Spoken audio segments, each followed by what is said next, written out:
Chapter 1021. Yifeng was also scratched in the ribs by a wolf as he was too anxious to save Yanziyuan and was bleeding profusely. Yifeng escorted Yanziyuan to the igloo and met up with Gu Ziyan. When Yanziyuan was first in danger, Gu Ziyan saw it. He wanted to ask Kiran to help, but when he saw a fierce snow wolf break into his house, he shut his mouth and let Kiran fight with the wolf. He did not dare to say anything. After Kiran killed the wolf in the house, he found out what happened to Yanziyuan. At that time, Yanziyuan had already been rescued by Yifeng and was retreating. The wolves attacked them from time to time, and the two people were injured. Under the continuous attack of the wolves, they could not speed up their retreat. Kiran was anxious and wanted to rush out to help. However, Gu Ziyan was scared out of his wits by the snow wolves. When he saw Kiran about to go out to help, he was so scared that he desperately grabbed one of Kiran's hind legs to stop it from going out. He said that Ziyuan was protected by Yifeng, and nothing would happen to her. Because of this delay, Yifeng's arm was bitten by a wolf in order to protect Yanziyuan. Kiran cursed, "Are you still a fucking man?"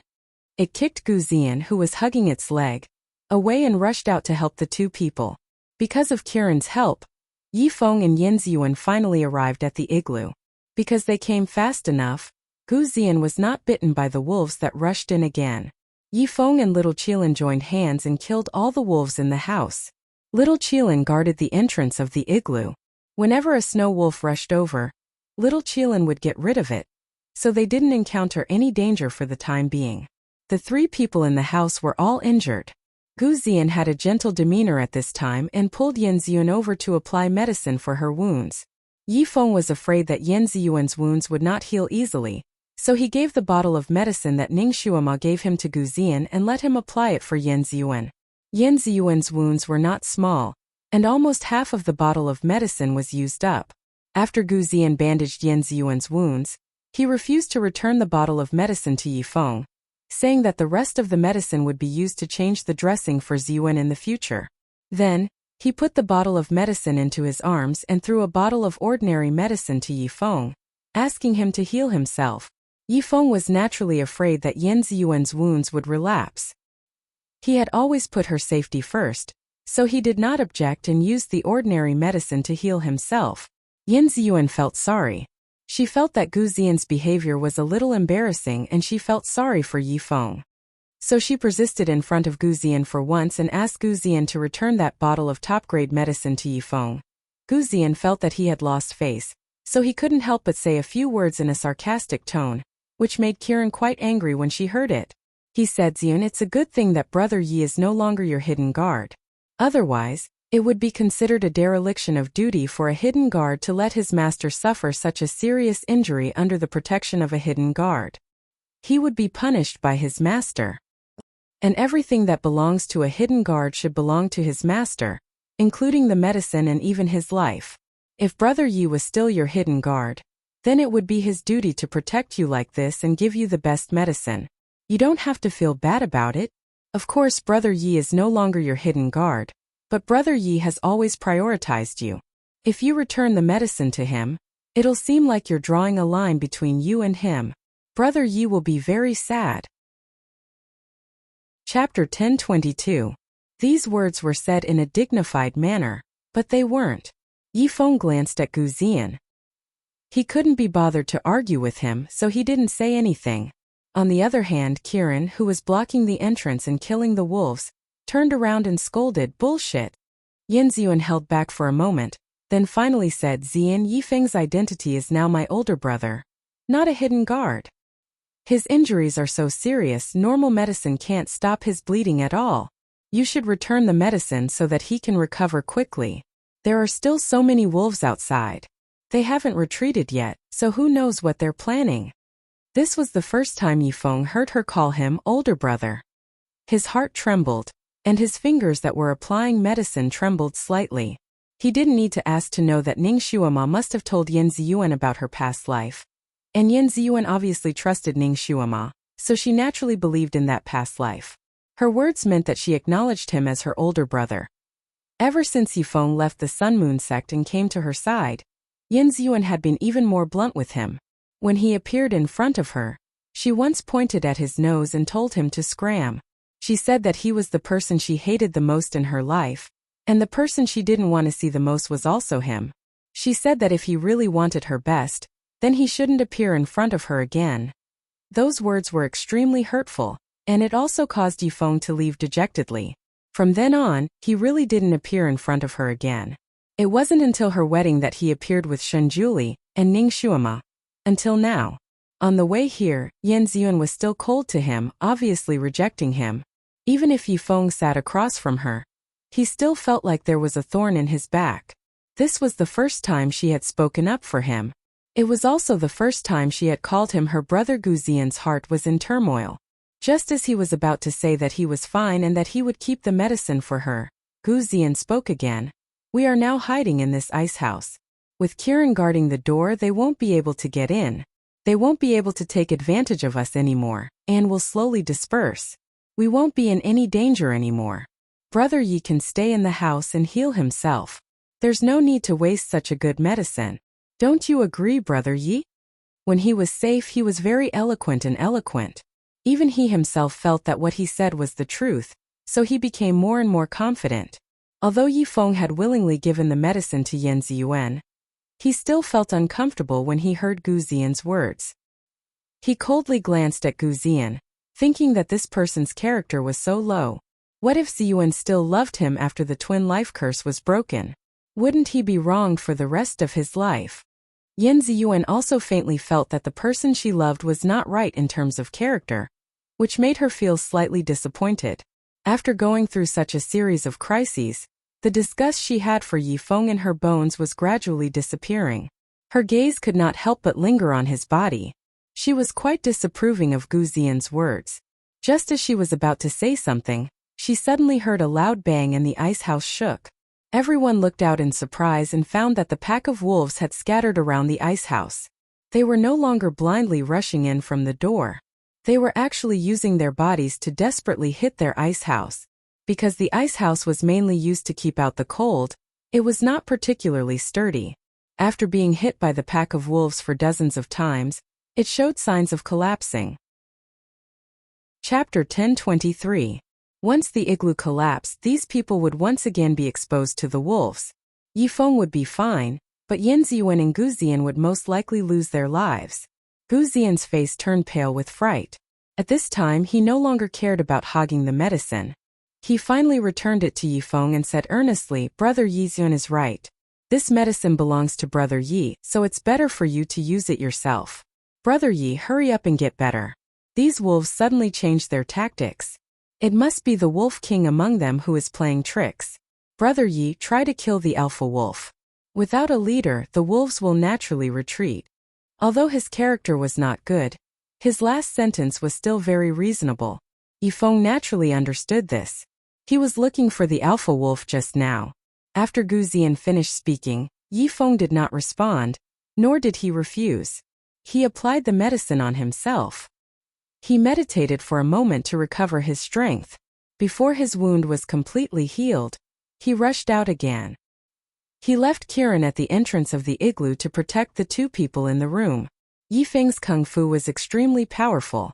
Normally, these snow wolves would not be able to hurt him even if they joined forces. However, because he had not had a good rest recently and was injured, his kung fu was greatly reduced. Even so, not long after he went out, he cleared away the wolves that were ramming around the igloo, allowing Yan Ziyuan and the others to finally be temporarily safe again. Because the igloo was translucent, they could still vaguely see the scene outside from inside the igloo. Yan Ziyuan's gaze could not help but follow Yifeng, who was fighting outside. No one knew what she was thinking. Gu Ziyan had to call her a few times before she finally reacted. This made Gu Ziyan very jealous. He gently held her in his arms again, looked into her eyes and whispered to her. Naturally, he also took the opportunity to strengthen the control of the twin curse. After this happened a few times, Yan Ziyuan's gaze finally stopped looking outside. She could not help but follow him. After Gu Ziyan killed Yan Ziyuan, he was actually very concerned about Yifeng's results. After all, they could only be truly out of danger if Yifeng killed the alpha wolf. He saw that after Yifeng killed more than a dozen snow wolves, he was caught off guard and was bitten on the thigh by a wolf. He fell to the ground. Gu Ziyan was still shocked, but he held back and did not say anything. Instead, he held Yanziyuan in his arms, who wanted to look back again, in case she saw that scene, and ordered Kiran to save them. Yifeng was surrounded by the pack of wolves. Gu Ziyan only saw wolves being slapped away from time to time, but he could not see Yifeng's situation. Just as he was about to jump out of his skin, he noticed that the pack of wolves flashed in all directions. A shadow that was much more powerful than the other snow wolves descended from the sky and pounced on Yifeng, who was still lying on the ground. It wanted to kill him with one blow. This was the alpha wolf that commanded the pack of wolves. Yifeng, who was on the ground and could not get up, suddenly got up. He risked being torn apart by the pack of wolves and directly pounced on the alpha wolf. Falling to the ground just now was his trick to lure the enemy. He paid the price of an injured leg and finally succeeded in luring the alpha wolf. After another fierce battle, Yifeng finally killed the alpha wolf. The pack of wolves had no leader. Knowing that they could not gain any advantage here, the pack of wolves finally dispersed and resolved this crisis. Yifeng was injured in many places. Fortunately, he had the medicine that Ning Xuema gave him. Otherwise, he was afraid that he would lose his life here. Chapter 1024. By the time Ning Xuema got in touch with the little Qilin, the crisis had only been resolved for 4 hours. Kiran told Ning Xuema about what had happened over the past few days. After half an hour, Ning Xuema finally understood the situation over there. Gu Ziyan's behavior was also within her expectations. Ning Xuema already knew his character, so she just sneered back and then told Kiran to keep an eye on those two people. She must not let Gu Ziyan take advantage of Yanziyuan again. Originally, Ning Xuema had an idea. If Yanziyuan still loved that man blindly after the twin curse was broken, then she would fulfill their wish and let them fly together. But after this series of events, she completely understood the nature of this child Gu. He was a standard scumbag. So Ning Xuema secretly made up her mind. If it really came to that, she would get rid of this scumbag and let Yanziyuan completely give up on him. She would rather let Yanziyuan hate her in the future than watch her jump into the fire pit. She asked a few people about the current situation. The crisis over there had been resolved, and Yifeng was recuperating. Gu Ziyan probably felt guilty, or maybe he knew that he absolutely could not leave Yifeng, so he also took the initiative to go outside to peel the wolf skin and roast the wolf meat so that everyone could recover their strength as soon as possible. Overall, it was peaceful over there now. According to Kiran, Yifeng had already planned his itinerary for tomorrow. He was prepared to go to the southeast of the ice field to take a look, because he had already noticed that the ice flow there seemed to be a little strange. According to his judgment, there should be a large volcanic belt over there. Ning Xuema finally felt relieved. Just as she was about to interrupt the conversation with Kiran, she was caught off guard by Kiran's question, which made her feel embarrassed. Master, these days you and the great god have also searched a lot of places, right? Did you find any clues? Ning Xuema looked at the snow around her. She was too embarrassed to say that she had been planting radishes here these days, so she said vaguely, "Well, I'm looking for it, but I haven't found anything yet." She temporarily stopped the telepathic communication and turned to look at Shan Juli. He was shocked when he saw that Shan Juli was nowhere to be seen. Did he abandon her and leave? Impossible, right? Or was he invisible? Did he want her to be anxious? Was he that bored? Ning Xuema was a little angry with him, so she didn't pay much attention to him these days. When he spoke to her, she would try her best not to respond. In addition, she had to constantly absorb the spiritual energy of the spirit spring snow, so she had no time to talk to him. In the past few days, he had not spoken more than 10 sentences to him. Every time she opened her eyes to look at him in between training, he was playing chess with himself. He was enjoying himself playing chess. When she opened her eyes, he would sometimes ask her a question or two, but 9 times out of 10, she would not answer. After looking at him, she would close her eyes and continue to train, ignoring his questions. After a few times, Shan Juli no longer touched her soft rebuff. Now he simply disappeared with her. She looked around. There was a lot of snowstorms on the ice field. The wind was biting cold and the snowflakes were dancing in the air. Only the large piece of snow where Ning Xuema was at did not have any movement. It was very peaceful and quiet, as if it was an oasis in the desert where people could breathe. The reason for this situation should be because of this mysterious spirit spring snow. Chapter 1025. She hated the fact that the Almighty was pulling her as he ran, so she didn't see her surroundings clearly and let him go. She was trapped here and couldn't get out until now. Ning Xuema once again tried to struggle outwards, but after struggling for a few centimeters, she couldn't break free anymore. It seemed that Shenjuli was right.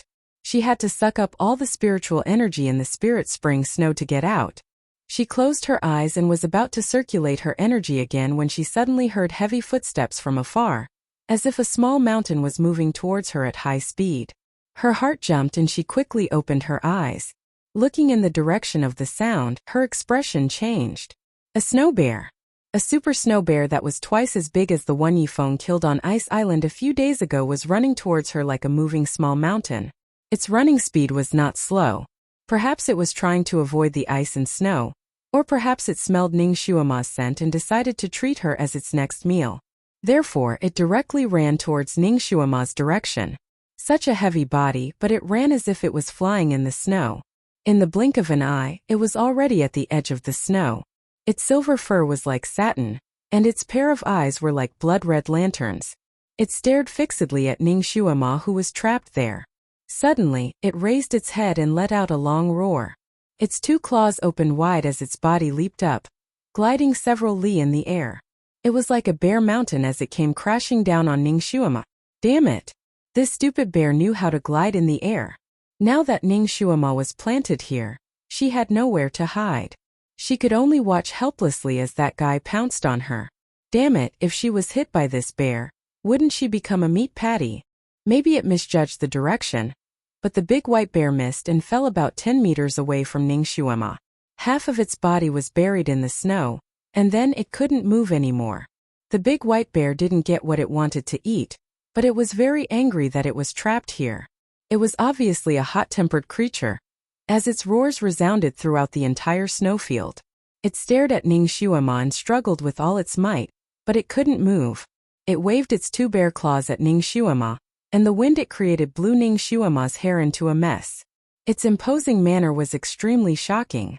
After Ning Xuema glanced at it a few times, she knew that this fellow would not be able to come over for the time being, so she ignored it. However, this fellow's cries were extremely noisy. One after another, the bear's roars rang in her ears without any intention of stopping. Ning Xuema was greatly disturbed. She simply made a few snowballs and threw them over, wanting to block its wide-open mouth. However, this guy was smart. He used his bare paw to slap the snowball away and continued to roar at Ning Xuema. Seeing that the delicious food was right in front of its eyes, but it couldn't eat it, it was very angry. After roaring for a while, it had an idea. It opened its mouth, and a large column of water shot out from its mouth towards Ning Xuema. It wanted to drown Ning Xuema to death first before anything else. Ning Xuema was naturally prepared. She raised her hand and quickly weaved a green shield in front of her, blocking the stinky water column. The water column was quite powerful, and Ning Xuema's arm was numb from the impact. A sharp light flashed in her eyes. If she didn't kill this bear now, she was afraid that she wouldn't be able to rest until she got away. Therefore, after blocking this water column, she simply opened her hand, and countless green wooden awls condensed in her palm. She then waved her hand, and the awls scattered like flowers from a celestial maiden, flying towards Big White, who was also trapped and unable to move. Chapter 1026. The white bear could not avoid it either. Ning Xuema's wooden spikes, except for the ones that were swatted away by the bear's paws, landed on the bear's body. The big white bear's skin was coarse and thick, so the wooden spikes couldn't even pierce through its oily skin in the slightest. Instead, it angered its temper. With a wave of its paw, rows of ice blades shot towards Ning Xuema. A human and a beast were trapped here at the same time, and they began to fight. Since they could not move, they could only use their hidden weapons to attack each other. The white bear relied on its thick skin, and Ning Xuema's hidden weapons only scratched its body. Ning Xuema was also a quick-witted person. She quickly congealed a shield around her body. After she leveled up, congealing these shields was much easier. She could congeal them almost instantly. Almost all of the white bear's water attacks landed on her wooden shield. Ningxuama, on the other hand, wasn't able to deal with it as easily as it did. That thing's body was big and its strength was frightening. The water jets and ice blades it spat out were comparable to cannonballs, causing Ningxuama's arm to feel numb from the impact. After attacking and defending, Ningxuama's psychokinesis was depleted by more than half. An idea came to her, and she immediately absorbed spiritual energy from the snow to convert it. After a while, the psychokinesis in her body was replenished again. The white bear seemed to be able to absorb the spiritual energy here as well. After attacking Ningxuama for a while, it would stop for a while, and then attack her again as if it was injected with new energy. The veins on Ningxuama's forehead throbbed. It seemed that any creature could absorb the spiritual energy here. She could not go on like this. Although her psychokinesis could help her recover quickly, her physical strength was still limited. In terms of physical strength, she was obviously not the bear's opponent. Therefore, she had to hurry up and get out of the snow mire. Only when her body was free could she have more leeway. In other words, she had to absorb all the spiritual energy here as soon as possible. Of course, once the spiritual energy in this place was sucked dry, she would be able to escape, but at the same time, the big white bear would also be able to escape. Thus, after both of them escaped, she still had a tough battle to fight. However, as long as she could escape, she would have a chance of winning. If she continued to waste time here, she would definitely die. Having figured this out, Ningxuama fought with the big white bear while crazily absorbing spiritual power into her dantian. Endless spiritual energy surged wildly into her dantian, but it did not leave a trace. Ningxuama even suspected that her dantian was actually a bottomless pit that could not be filled no matter how much spiritual energy she had. The big white bear replenished another round of spiritual energy. It opened its mouth wide, and a water column several times larger than the previous one came pouring down on Ningxuama. Ningxuama's wooden shield shattered instantly. She was shocked and immediately reinforced it with 3 layers of wooden shields. The big white bear roared angrily, and the water column doubled in size. The first layer of wooden shield broke, and then the second layer. Ningxuama's arms were slightly sore, and her forehead was even sweating slightly. However, she did not dare to be careless. She focused all her attention on reinforcing the last layer of shield. At the same time, she was multitasking, increasing the speed at which she poured spiritual energy into her dantian. Slowly, she felt that her waist could move. She was overjoyed and desperately tried to absorb the spiritual energy. Then her thighs could also move slightly. The spiritual energy in the Tianquan snow was decreasing. She would be able to come out soon. Kacha! Kacha! Ningxuama was shocked. She looked up and saw that the third layer of wooden shield had a few cracks under the big white bear's powerful water column attack. Chapter 1027. Ningxuama didn't have enough energy to build the fourth layer of the wooden shield. If it were a normal person, they would have panicked by now. However, she was a battle-hardened special agent who had experienced countless life-and-death situations. Ningxuama quickly calmed down. As she strengthened the third layer of the wooden shield, she kept a close eye on the bear's movements, waiting for it to reveal its weakness. The cracks on the wooden shield were getting bigger and bigger. It was on the verge of collapsing. It could shatter at any moment, perhaps in the next second. In this extremely cold place, Ningxuama was so tired that she was sweating all over. The bear also seemed to be tired. Perhaps it was because victory was in sight and the prey was about to be in its hands, but it also relaxed a little. The water column in its mouth finally became smaller. Ningxuama was waiting for this moment. She instantly condensed the wooden shield into a long green sword. She went against the current and stabbed it into the bear's mouth like an arrow. The bear was shocked and instinctively closed its mouth. The long green sword hit the side of its mouth with a clang. Although it didn't pierce through its skin, it cut off a large chunk of the white fur around its mouth. The bear was instantly enraged. It used all its willpower to spit out a huge water column, with a diameter of more than 10 meters. It charged straight at Ningxuama. If she was hit, she would be going to meet God. Ningxuama increased the speed at which she absorbed the spiritual power in her body. When the water column was in front of her, she suddenly jumped out and flew a few meters away. Phew, damn it, she was so tired. She finally got rid of the Tianquan snow's restraint. Bang! The big white bear's water column smashed into the place where she originally stood, stirring up countless snowflakes. It was as if an avalanche was crashing down on her head and face. Ning Xuema's figure flashed again, avoiding the snow that filled the sky. When the big white bear saw Ning Xuema suddenly jump out, it seemed to stare blankly for a moment. While it was in a daze, the avalanche it created rushed towards it. In an instant, it was buried under the avalanche, leaving only its white furry head exposed. The white bear was speechless. It roared angrily and struggled violently. Its violent movements caused the ground to tremble. This forced it out a little. No, it's coming out soon. She wanted to kill it while it was still trapped in the snow. Ning Xuema slightly moved her limbs that were slightly stiff after being buried for a few days. Then with a flash, she charged towards the big white bear like a bolt of white lightning. A cold glazed sword appeared in his hand, and he stabbed it towards the white bear's forehead. Bang! Sparks flew everywhere. The sword in Ning Xuema's hand that could cut through gold and jade, and could even easily cut a lump of iron into two halves, was actually shattered inch by inch. However, there wasn't even a white mark left on the white bear's head. Ning Xuema was shocked. Back then, she had observed the white bear skin that Yifeng had hunted. At that time, the white bear's skin only had a hole in between its eyebrows. The other parts of the skin were intact. Therefore, she knew that the weak point of this kind of big white bear was between its eyebrows. That was why she had attacked it. She was now at Earth rank level 5, and the power of this sword was extremely strong. Ning Xuema thought that she could kill this big monster in one hit, but she didn't expect that it would be ineffective. This killing move didn't succeed, but instead angered the white bear. It roared and slammed its claws towards Ning Xuema. This claw contained a monstrous hurricane. If Ning Xuema was hit by it, she would be turned into a picture. Chapter 1028. Luckily, Ning Xuema's footwork was good. Her body was like a feather as she floated away from the bear's palm. She managed to avoid the bear's fatal attack.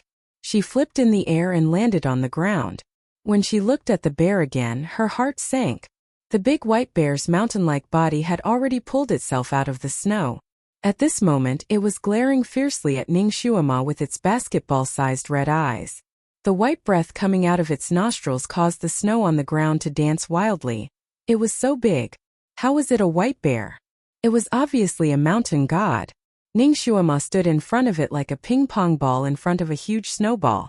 Her entire body was not even as big as one of its paws. Damn it, she was probably the size of a fly in front of it, right? Killing it was like an ant fighting an elephant. This is the Icefield Snow Bear King. It is the second overlord of the Icefield. The one that Yifeng killed could only be considered as a small fry. A voice suddenly sounded in the air not far away. The voice was as elegant as the wind and flowed in the air like an ice spring. Great God! Ning Xuema turned around and saw Shenjuli floating in the air, his clothes fluttering in the wind. He was indeed invisible just now. He probably saw that she was in danger and showed himself. While Ning Xuema was in a daze, the white bear's water pillar was already smashing towards Ning Xuema's head. If it wasn't for her quick reflexes, the water column would have hit her directly. Ning Xuema managed to dodge in time. The water column hit the ground and the snow on the ground melted quickly, forming a deep crack in the ice. This water column was so powerful. Even the most powerful high-pressure water gun couldn't do this. I forgot to tell you that it is an Earth rank level 8 beast. That year, 8 elders of the Flying Star sect who were Earth rank level 7 and above tried to kill it together. 5 of them were fatally injured and took 100 years to recover.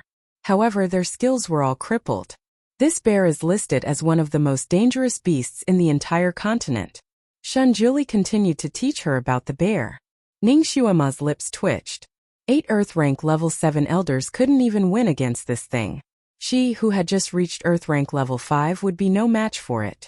She could only be tortured. Why was she so unlucky? Every time she met a super abnormal opponent. Damn God, would it kill to give her a small fry of the same level to have some fun? Most importantly, this beast's skin was too tough. She had tried so many ways to stab it, but she couldn't even cut off a few strands of its fur. There was no sense of accomplishment. She was at a disadvantage against this thing. She was unable to deal any damage to it. It seemed that she could only escape. Just as Ning Shuama thought of running away, Shunjuli's voice sounded again. Don't even think about running away. It's a vengeful beast. Once it's angered, it will fight you to the death. No matter where you run, it will chase after you until it achieves its goal. What a crazy white bear. Ning Shuama cursed in her heart, but she was still unconvinced. How did the 8 elders of the Flying Star sect escape? They were forced to the top of a cliff by it. The 8 of them jumped into the icy stream at the bottom of the cliff and barely escaped. There are no cliffs or ice streams here. Shunjuli's voice was still calm. While he was talking, Ning Shuama had been chased by the white bear 8 times. She was bouncing around like a ping-pong ball. Chapter 1029. If it weren't for Ning Shuama's strange footwork, which allowed her to escape danger by a hair's breadth, she would have long been bitten into the white bear's stomach and turned into bear dung. Don't talk about other things. Great God, it's so strong. My weak body won't be able to withstand one of its claws. Quickly come down and help me. Ning Shuama panted as she circled around the white bear king while shouting and ridiculing him. She wished she could fly up and pull the great god down to be her human shield. Damn it, she was being chased by the bear and running around like a wolf, but the great god was floating in the clouds like a fairy. Not even a strand of his hair was messed up. He looked so relaxed that it was as if he was here for a vacation. It made her speechless. She hated it so much that her teeth itched. Shunjuli glanced at her and said calmly, I think you're also very strong. You might not lose to it. Ning Shuama was speechless. You're the strong one. You're more like a pervert. You can only be strong when you're in a desperate situation. Shuama, I'll be here cheering for you. Shunjuli waved his sleeves and a cloud table appeared under his feet. On the cloud table was a chessboard with black and white chess pieces crisscrossing each other. Ning Shuama was speechless. She didn't even have the energy to complain anymore. If there was a pervert on this continent, it would definitely be Shunjuli. She couldn't rely on the great god now, so she could only rely on herself. However, if she was really in danger, the great god wouldn't just stand by and watch, right? Although Ning Shuama was still being chased by the white bear, she was still in a difficult situation. However, with a great deity overseeing the situation, she felt a lot more at ease. She was already mentally strong, so she could naturally calm down now. She started to look for the white bear's weakness in the fight. Since the white bear was the overlord of this place, it must be very strong to be able to dominate in such a cruel environment. Moreover, it didn't show any weakness at all. While Ning Shuama was running away, she had casually used her condensed concealed weapons to attack it countless times. She had pierced countless places, but she was still unable to injure it. Instead, it had angered it even more, causing it to fly into a rage as it circled around Ning Shuama like a tornado. The dense water pillars and ice blades didn't stop like a storm. There were many times when Ning Shuama was almost hit by the ice blades. If she was hit, she would become an ice hedgehog. She felt like she was a lone boat in the middle of a stormy sea. She was in danger of being swallowed by the waves at any moment. Rip! Her sleeve was hit by an ice blade and broke into 2. That ice blade brushed past her arm. The edge of the ice blade even cut a layer of skin on her arm. Blood seeped out. Ning Shuama's arm slightly trembled and her body staggered. She narrowly avoided being hit by the big white bear's jet of water. Fortunately, she hastily retreated 2 steps to avoid it. The jet of water brushed past her hair, and her charming face was scraped by the hurricane created by the jet of water. Ning Shuama desperately jumped back a few feet. She couldn't help but look up at the great god who was not far away. She was in danger here. But Shunjuli was sitting on the clouds like a deity overlooking the mortal world. He wasn't moved at all. He really didn't care about her anymore. If she had reacted a little slower, she would have gone to the king of hell for tea. Yet, he was still playing chess as if nothing had happened to him. Was chess that important to him? More important than her life? She had just played chess with him for a day. How could he treat her like this? Chapter 1030. The Almighty probably wanted her to know that she couldn't leave him. Once she left, it would be difficult for her to move forward. Did he want her to know that she couldn't be angry with him? Or else she would have to pay the price in blood. Although Ning Shuama told herself not to think too much and not to care too much about it, There was still resentment in her heart that came from the bottom of her heart. A fight between masters was a matter of life and death, so she couldn't be distracted. Moreover, she was fighting against a bear that was much stronger than her in terms of ability and strength. She was immediately in danger. Carelessly, her calf was cut by the ice blade. Although it wasn't a serious injury, there was still blood flowing out. Although the ice blade shot by the big white bear wasn't poisonous, it was different from normal ice blades. When she was hit by it, it was as painful as being stung by a bee. The intense pain caused Ning Xuema's drifting mind to return to reality. Now wasn't the time for her to be calculative. She had to fight for her life. Don't be distracted. Shunjili's voice sounded in her ear. Ning Xuema pursed her lips and ignored him. She didn't look at him and focused all her energy on the big white bear. Just like that, one person and one bear, one running and one chasing, fought for more than an hour. Within a radius of a few miles, all the snow had been flattened by the white bear. It had turned into a slippery hard ice surface. However, there were countless ravines on the surface of the ice. Naturally, those were the result of the white bear's water jets. Shunjili was still playing chess. He seemed to be leisurely, but in fact he was constantly paying attention to all the movements below. If one looked carefully at the chessboard in front of him, one would be able to see that he was playing very carelessly. There were many flaws and it wasn't his usual style. Sometimes he held the black pieces, sometimes he held the white pieces. His fingertips were holding the pieces so tightly that they were faintly white. However, he was unwilling to put them down. There seemed to be a dark tide surging in his eyes. He had always used thunderous methods to train his disciples. A person's greatest potential would only be stimulated in the most dangerous situations. Therefore, he would often throw his disciples to a place where they would fight to survive. As long as they didn't meet with any real life-threatening danger, he wouldn't intervene. Therefore, the disciples he taught were all very independent, and their kung fu improved very quickly. Even when he saw his own disciple fighting for his life below, his heart was as calm as still water, as unmoving as a mountain. He wouldn't care about it at all. But this time he started to feel uneasy. The blood stains that appeared on her body after she was injured almost stung his eyes. There were several times when he almost couldn't help but make a move. He even crushed one of the chess pieces. But no, this kind of bear wasn't something that could be encountered all the time. It required a lot of luck. If she could defeat this bear by herself, her skills would be greatly improved, and she would also have unexpected gains. But if he helped her, all her previous efforts would be wasted. Moreover, because he had been too worried about her recently, he couldn't bear to let go of her no matter what he did. This was a taboo in training disciples to grow quickly. She had to grow up quickly, she had to become strong quickly. Only then would he be able to stop worrying about her. When that day came, another hour passed. Such a fierce fight made Ning Xuema's clothes soaked with sweat. Even the tip of her nose was covered with droplets of sweat. During this hour, she didn't look at Shunjili again. All her attention was focused on the big white bear. The psychokinesis in her body was completely stimulated by her frequent use of it, and it flowed faster and faster. Chapter 1031. At first, Ning Xuema was not very familiar with some of her moves. However, after fighting with the white bear for so long, she finally became more familiar with them. Her fire control skills had also improved greatly during the fight. Now, when she used fireballs to attack, she could shoot out 6 at once.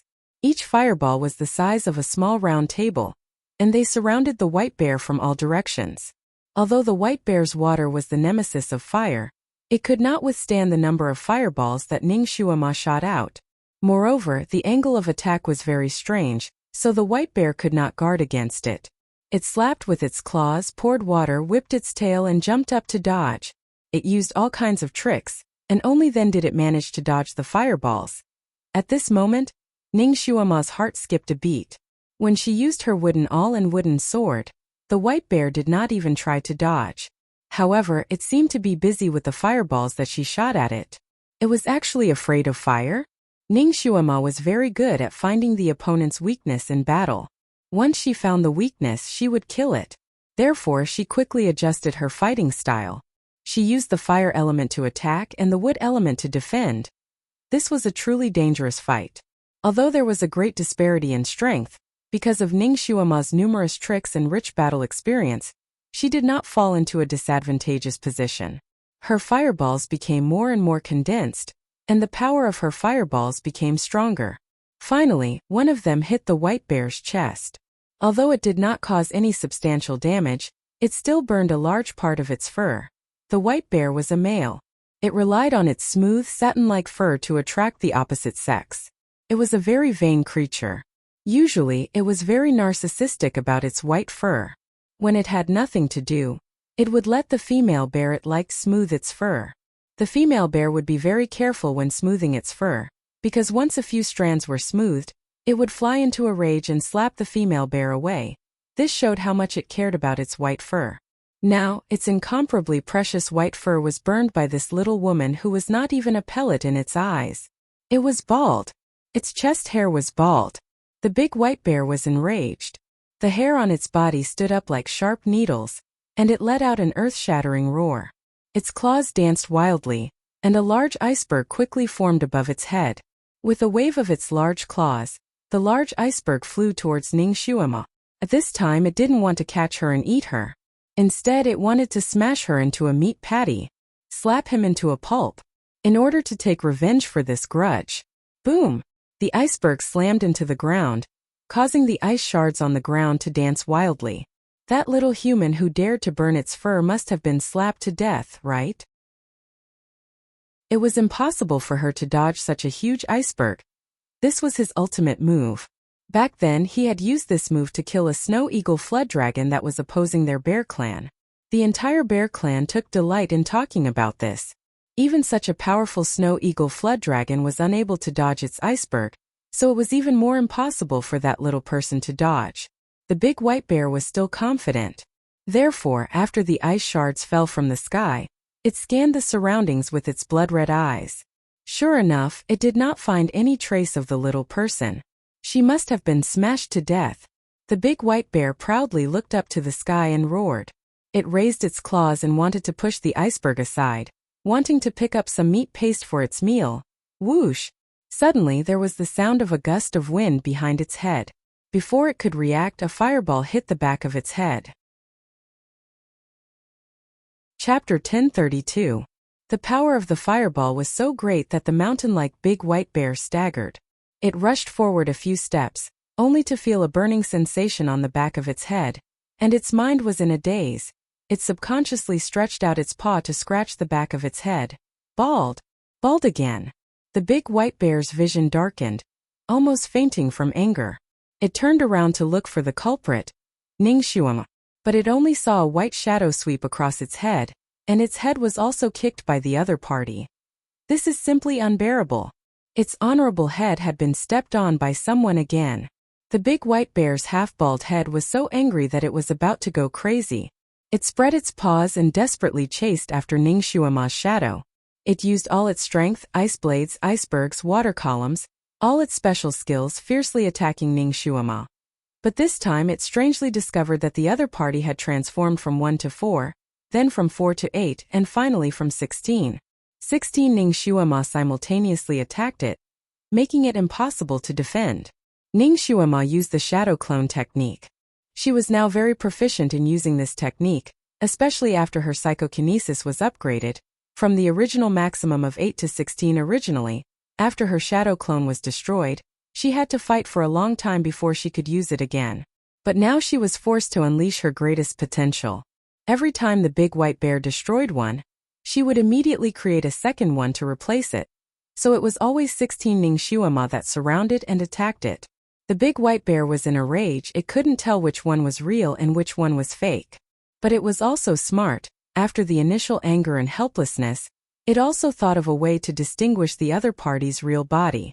Although Ning Xuema's shadow clones also made the same attack action, and also release fireballs, but the real lethal fireballs were released by her.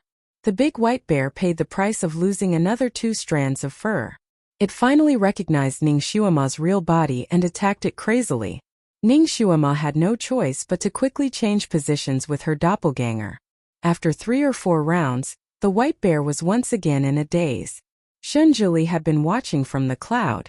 When he saw Ning Xuema's tricks, he almost wanted to laugh. This little girl was as cunning as a fox. Her performance in battle always had the ability to impress him. He almost wanted to clap his hands and cheer for her.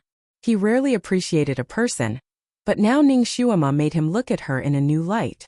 He had lived for so many years, but he had never seen such a smart person. Even when he was young, he should have been like her, right? This girl was as smart as him. His taste in choosing people was really good. The people he liked were really super strong. Now Ning Xuema had started to gain the upper hand. She had already grasped the big white bear's movements and attack patterns, so it wasn't as difficult as before to deal with it. For the first time, the big white bear was so tired from fighting that it was covered in sweat. The sweat almost soaked its fur, as if it had been washed with water. Ning Xuema naturally didn't have it easy either. She was also covered in sweat, and she was so tired that she wanted to die. She couldn't wait to lie down on the snow and roll around a few times to rest. But she couldn't. She didn't have the right to rest before she defeated this fellow. Although she had burned off a few parts of the big white bear's fur, making it look like a spotted pig with mangy skin disease, she hadn't really caused any fatal damage to it. Chapter 1033. Ning Xuema's hidden weapons had almost tested every part of its body. There was no weak point. She still could not find its weak point. During the fierce battle, she was constantly sizing it up, trying to analyze where its weak point was. Its weak point should be on its hind feet. Shun Juli suddenly said from afar. Ning Xuema. Indeed, the big white bear had been fighting with her while standing upright, and her hidden weapons did not even miss its anus. These were not its weak points. Then if it really has a weak point, then it's most likely the two soles of its back feet that were constantly stepping on the ice. Ning Xuema swept her hand across its thick pillar-like hind feet, the corners of her lips twitching. How could she make this bear lift its hind feet and let her stab it with her sword? She also couldn't drill under its feet. One person and one bear fought for a while. Ning Xuema carefully observed for a moment, and found that the big white bear was unusually cautious of its hind feet. It would not lift them easily, especially its left foot, which was the most important part of its protection. If the wooden thorns that Ning Xuema shot at it hit other parts of its body, it would ignore them, but when it was near its left foot, it would use its claws to brush it away. Its weak point should be on its left foot. Ning Xuema's eyes flickered slightly, then she suddenly changed her attack method. She no longer used the fire attack that could burn off the big white bear's fur, but instead used the useless wooden thorns to attack. The wooden thorns that she shot out were nearly a foot long, incomparably sharp, but the accuracy was not very good. Most of them did not hit the big white bear's body, but directly hit the ice behind the big white bear. Is this little thing out of strength?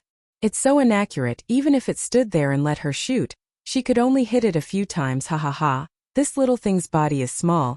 Its strength is naturally small. It should be exhausted soon. The big white bear became complacent again. It roused its spirit and attacked Ning Xuema even more fiercely. Ning Xuema was probably really exhausted. In the fierce battle, her body suddenly staggered and fell forward. The ice beneath her was slippery, and she could not stop her momentum. Her entire body slid onto the left hind leg of the big white bear. The big white bear was stunned. Naturally, it did not want to let go of this rare opportunity to flatten this little person. He immediately lifted his left foot and stomped down on Ning Xuema's body. Its hind legs were as thick as pillars, and one of its feet was as big as a round table. If Ning Xuema was stepped on by it, she would be trampled into a pile of meat. In the clouds, Shun Juli's expression changed. He stood up abruptly and was about to make a move to save them when his eyes suddenly widened. Whitey, who had already lifted its left leg, suddenly remembered something. Before its foot could touch Ning Xuema, it suddenly landed on the ground.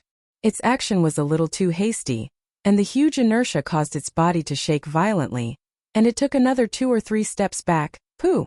Ow wow! A loud sound like a tire had burst sounded. The big white bear's left foot had coincidentally stepped on a sharp wooden thorn. It let out a long and miserable howl, and its huge body fell backwards, and Ning Xuema had already rolled forward cleverly to avoid the falling body, and rolled to the other side that she had already calculated beforehand. The sound of the big white bear falling to the ground was earth-shattering. and the surrounding snow shook a few times as if there was an earthquake. Countless snowflakes were stirred up and fell onto the big white bear on the ground. Chapter 1034. The big white bear could no longer get up. It curled up and trembled on the ground. There was a huge wooden spike embedded in its paw, and blood flowed down the side of the spike like a small stream. Its weak spot was indeed under its left paw. In just a short moment, the big white bear was already on the verge of death. It stared unwillingly at Ningxuama, who was slowly approaching it. It couldn't believe that it would lose to such a small person. Ningxuama approached it with a tense expression. Then she raised her hand and pulled out the wooden spike from its paw. Fresh blood spurted out like a fountain. The big white bear let out a long howl and finally breathed its last. Ningxuama's move seemed like a dangerous move, but in reality, it was all part of her meticulous calculations. Every single wooden spike she shot out that seemed to have missed its target had been precisely calculated by her. There was a formation in place. The big white bear moved as if it was flying. When its battle prowess was high, it didn't use much strength when it landed. It could even step on snow without leaving a trace. Under normal circumstances, even if the big white bear stepped on one of the wooden spikes Ningxuama placed there, it would just brush past it and wouldn't be injured. However, when Ningxuama fell on its hind paw, it gave the big white bear a fright. It mistakenly thought that Ningxuama was going to attack its weak spot, so it subconsciously stepped on it. When it remembered that its weak spot was also there, it would subconsciously retract its paw. Under such circumstances, it would definitely stumble back. It didn't have time to use the light body technique, so it fell into the trap she had set up beforehand. She had used all of these methods one after another, and everything was within her calculations. And so she won. She won against this big fellow that was 3 stages higher than her. Even 7 or 8 experts couldn't do anything to it. There's an inner core crystal on its body.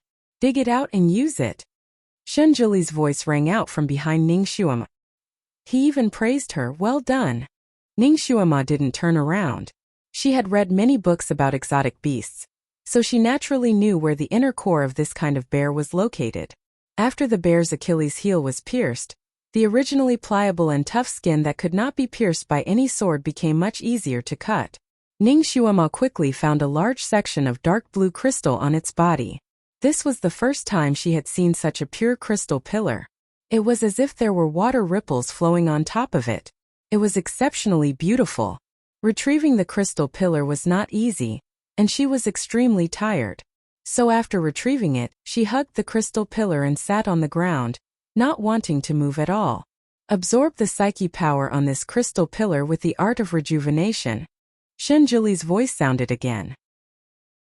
Ningxuama simply lay down on the snow, closed her eyes and said nothing. She was so tired that she didn't even have the strength to speak. What's wrong? Are you angry? Shenjuli squatted down beside her.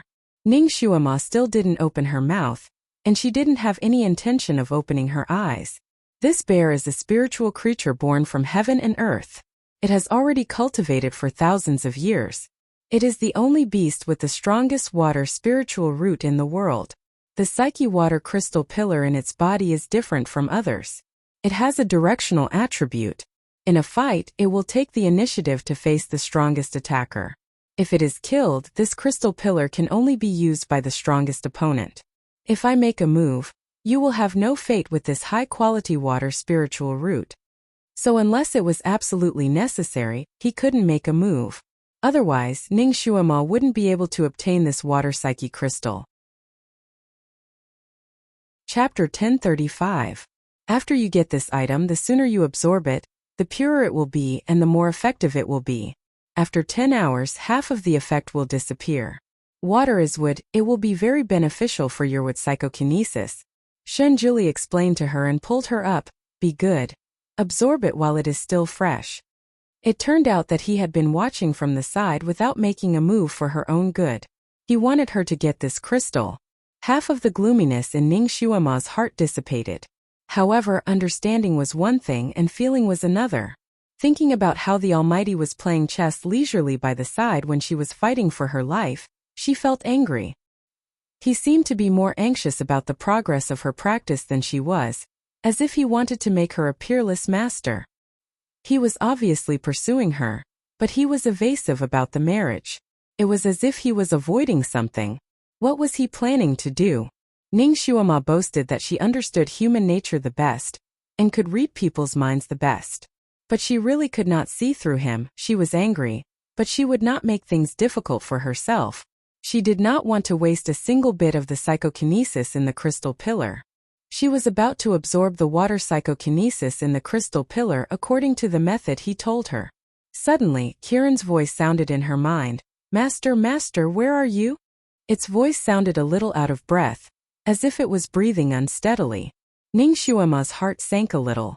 Could it be that they were in danger? Little Apple, what happened? Why are you panting? Master, we have encountered a monster. It was covered in white scales and its body was like a dragon, but it had 2 curved and sharp horns. It had a big mouth and fangs that were half a foot long. There was also an ice ball on its tail. What kind of monster is this? Ning Xuema drew a sketch of the monster in her mind. Then she realized that it was a monster that she had never heard of before. But this was not what she cared about. She only cared about the safety of those people. How is it? Is that monster powerful? You guys are not its match? It's so powerful. We are no match for it. Its body is twice as big as mine, and its strength is also greater. Even if Yifeng and I work together, we are still no match for it. Ning Xuema stood up. Tell me where you are. I'll go rescue you. No, there's no need. Although I can't beat it, it can't run as fast as me. If it really doesn't work, I can fly. Now we should get rid of it. Ning Xuema was relieved to hear that they were out of danger. Did you meet that monster by chance? How many are there?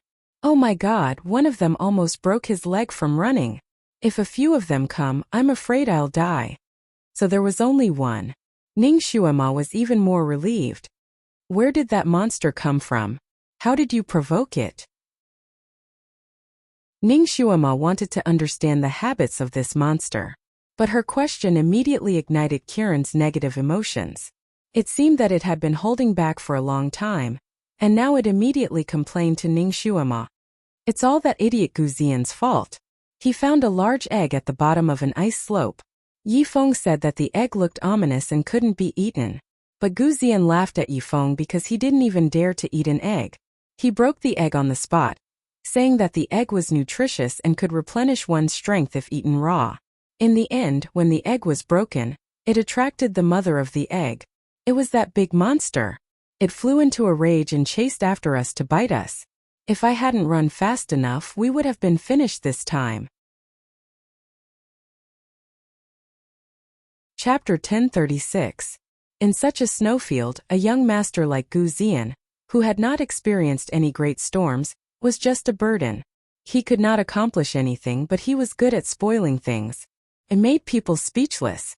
Kiran seemed to still be in the process of escaping, so after it said a few more words, it hurriedly ended the call with Ning Xuema.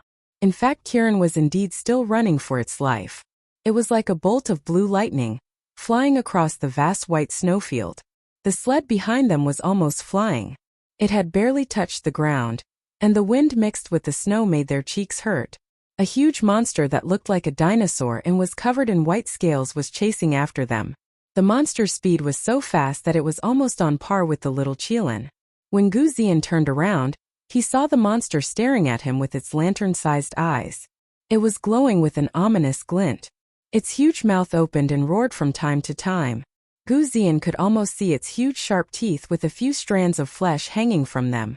He was so scared that his legs were trembling. His face was pale, and his hands were trembling so much that he almost lost his grip on the sled. The monster opened its mouth, and a strong fishy wind blew toward them. Ah! Yanxian cried out in alarm. She lost her grip on the sled, and her hands loosened. Her whole body flew out like a kite with a broken string. Behind her, the white monster was waiting with its huge mouth open. Gu Zian shouted, but he only held on tightly to the sled and turned his head away. He could not bear to see Yanxian being torn apart. Yifeng also flew out the moment Yanxian was thrown out. He raised his speed to the maximum and finally caught Yanxian before she fell into the monster's mouth, but he was too fast and he could not stop in time. He could only watch as he flew into the monster's mouth. When the monster saw that there was one more person, it was naturally very happy. It quickly opened its mouth wider, waiting for a big meal to be delivered. Yanziyun could almost see the monster's house-sized mouth. A huge blood-red tongue with flesh spikes curled up, and stinky saliva dripped down the monster's mouth drop by drop. She was so scared that her face turned pale, and her heart felt like it was going to jump out of her chest. Her vision suddenly turned black as a large hand covered her eyes. Yifeng's slightly cold voice sounded in her ears. "Don't be afraid, I'm here." These simple words gave Yanziyun great comfort. It was as if a warm current was washing over her heart, making her have an inexplicable urge to cry. She was tightly held in Yifeng's arms, but his strength was so gentle that it was as if he was protecting a precious and fragile porcelain. She did not feel any pain at all. Yanziyun was pressed against his chest. Her eyes were covered by his hand. Hearing his fast and powerful heartbeat, she suddenly felt at ease. It was as if even if there was a mountain of knives and a sea of fire in front of them, as long as she was with him, they could go through it together. Yifeng calmly looked at the enlarged mouth in front of him. At the moment when he was about to fly in, he kicked the monster's sharp teeth. The strength of his kick was so great that it broke the monster's teeth. Using this reaction force, his body shot up, and after a few quick jumps on the snowy ground, he flew towards the sled. All of this happened in a flash. The monster thought that a big meal was about to be in its mouth, but it did not expect that the fat meat in its mouth would fly away and one of its front teeth would be broken. It was furious and roared again and again. Chapter 1037. The roar was so loud that Gu Ziyan almost fainted. His face was drained of color as he gripped the sled tightly. He urged Kiran, who had deliberately slowed down to wait for Yifeng, to speed up. If it wasn't for the fact that Gu Ziyan's blood was the antidote to the curse, Kiran would have thrown Gu Ziyan out to feed the monster. How could there be such a scum in this world? Yifeng finally rushed back with Yanziyun in his arms. Because of this delay, the white monster was very close to them. Kiran waited for Yifeng to regain his footing before picking up speed. Finally, they managed to put some distance between them and the monster. The wind on the icy plains was strong to begin with, and with Kiran's lightning-fast speed, the wind was so strong that it could almost flip a person over. The real wind was like a knife cutting through the air. At this time it was snowing. The usually soft and light snowflakes were like small cannonballs under the relatively high speed, smashing down on Yifeng and the others. Yifeng gripped the sled tightly with one hand and raised his sleeve to protect Yanziyun. At the same time, he used Sharkman's power of origin to keep her warm. Yanziyun had an indescribable feeling in her heart. She wanted to push him away, but she also wanted to hug him tightly.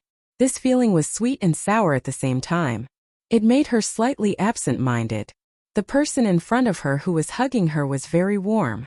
At the same time, he was also protecting her tightly, as if he was afraid that she would be hurt. On the other hand, Gu Ziyan was very unlucky. The wind blew so hard that he couldn't open his eyes. His fingers were frozen, and his hair was blown wildly by the wind. He had lost his gentle and elegant image of a noble young master. Now he was clutching the sled tightly like a madman. He screamed in horror, "Slow down! Slow down! I'm going to be thrown off. Tell Kiran to slow down. Slow down." Kiran was furious. It said fiercely, "Shut up. If you dare to say another word, I'll chop you up and feed you to the dogs." Gu Ziyan immediately kept quiet out of fear, not daring to say another word. He could only continue to hold on to the sled tightly. Like a frightened quail, he curled himself up into a ball and looked at the monster that was getting closer and closer to him with fear and trepidation. He no longer cared that Yifeng was holding Yanziyun. Kacha kacha. The sled beneath him suddenly made a strange noise. Yifeng's expression changed slightly as he frowned. This was bad. The sled was about to fall apart. Coincidentally, one of the logs under Gu Ziyan broke. His body tilted and he was almost thrown off. In his panic, he couldn't help but shout, the sled is breaking." Naturally, Yanziyun also knew that the sleigh was about to break. Her face turned pale, and she couldn't help but tighten her grip on Yifeng's hand. Yifeng hugged her tightly with one arm and comforted her softly, Don't be afraid. Yifeng's voice seemed to have a strange soothing effect. It made her panicked mind slowly calm down. The little Qilin tried to slow down in order to slow down the speed of the snow sleigh's destruction, but the white beast was relentless in its pursuit. As soon as it slowed down, the white beast fiercely opened its mouth and fiercely closed it again. The sound of its white teeth biting down was extremely loud. Gu Ziyan was so scared that his soul almost flew away. He kept urging, faster, faster. No, you can't go too fast. It'll fall apart. What should we do? Yifeng, don't you have any ideas? It's a pity that I've lost all my power. Otherwise, I would definitely be able to stop it. The wind was too strong, and his voice was broken in the air. Chapter 1038. Yin Ziyuan was barely able to hear what he said. However, she was also concerned about him. Hearing the change in pitch of his voice, she could not help but ask Yifeng, Yifeng, what did he say? Yifeng looked back at the monster that was about to catch up to them.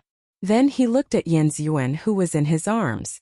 Steeling himself, he pulled her hand and placed it on the sled. You can do it. Hold on tight. Yin Ziyuan subconsciously tightened her grip on the wooden handle. Suddenly, she felt a chill run down her back. Yifeng's body was sent flying backward. His cold voice could still be heard clearly in the wind. Kiran, you take the two of them and leave first. I will bring up the rear. Bring up your sister's bloodline. He was simply no match for the monster. Bringing up the rear would only make him a snack for the monster. Was he planning to use his own flesh and blood to help the two of them? That stupid fish. Kiran opened its mouth and turned around to grab Yifeng's robes. Then it tossed him onto its back. The wind was too strong and Kiran could only shout, Master said. We must go through thick and thin together. If we are going to leave, we will leave together. After that, it used the same method to toss Yin Ziyuan onto its back. Just as it was about to reluctantly hold Gu Ziyan in its mouth, Gu Ziyan saw the huge mouth right before his eyes. Fear welled up in his heart and he could not stop himself from taking a step back. He avoided Kiran's mouth. Kiran. Holy shit. At the same time, the fragile sled was no longer able to withstand Kiran's lightning-fast speed. With a crash, it broke into pieces. Gu Ziyan rolled and was thrown out. The inertia was too great and he rolled like an unstoppable ball. When he finally managed to stop rolling and opened his eyes, he was so frightened that he nearly fell to the ground. Behind him, the white monster was less than 10 steps away from him. Seeing that he was alone, the white monster's eyes filled with excitement and ferocity. It opened its mouth and charged toward him. Ah! Help! I was left behind. Kiran! I was left behind. Ziyuan! Gu Ziyan let out a shrill cry. His voice had completely changed. It was almost inhuman. Kiran cursed under his breath and had no choice but to turn around and run back. Gu Ziyan was about the same distance away from the two beasts. When Kiran arrived, the white behemoth had also arrived. Its big mouth was facing Gu Ziyan, and its saliva was almost dripping onto his head. Gu Ziyan seemed to have fainted from the shock and was paralyzed on the spot. The white behemoth was stunned when it saw the little Qilin that had run away come back like a bolt of lightning. While it was in a daze, the little Qilin had already gathered all its strength. Its big head fiercely slammed into the relatively soft part of the behemoth's body, causing the behemoth that was twice its size to stumble back a few steps. Kiran's head was also dizzy from the impact. It shook its big head and took the opportunity to pick up the unconscious Gu Ziyan with its mouth and threw him on its back. At the same time it muttered, "Why is there a foul smell?" Then it sped up and ran a few steps. A pair of fleshy wings spread out on its body, and it flew up like a small glider. It was actually very sad. If it was not so urgent, Kiran would not let anyone else ride on its back except for its master and the Divine Lord. Now that the situation was urgent, it had no choice but to carry them on its back and fly for a while. The white behemoth obviously could not fly, but it was unwilling to give up and chased after them for a long distance. When it saw that it could not catch up, it resentfully stopped. Chapter 1039. The monster roared a few times at the sky where Kiran had disappeared. Its long and sorrowful cries resounded through the sky. Kiran carried Yifeng and the others into the air. Gu Ziyan finally woke up. When he woke up and saw himself flying in the air, he was so scared that he trembled. When he was unconscious, Yifeng had been holding him tightly. Otherwise, he wouldn't have been able to sit on Kiran's back. When Yifeng saw that he had woken up, he also let out a sigh of relief and said lightly, "Hold on tight." In order for them to have something to hold on to, the little Qilin deliberately changed the Qilin armor on its back into a few handles. Yifeng moved aside and let Gu Ziyan hold on to one of the handles. Gu Ziyan also knew that this was a moment of life and death, so he quickly held on tightly. He had been frightened too much today and his mind was on the verge of collapse. When Gu Ziyan's frightened soul returned to its original position, he suddenly felt that a certain part of his lower body was a little cold and painful. He was shocked. Could it be that the monster ate his family jewels? He quickly touched his lower body and made sure that it was still there. Only then did he let out a long sigh of relief. Yifeng coldly watched him touch himself. He buried Yanziyuan's face in his arms, not letting her see this unsightly scene.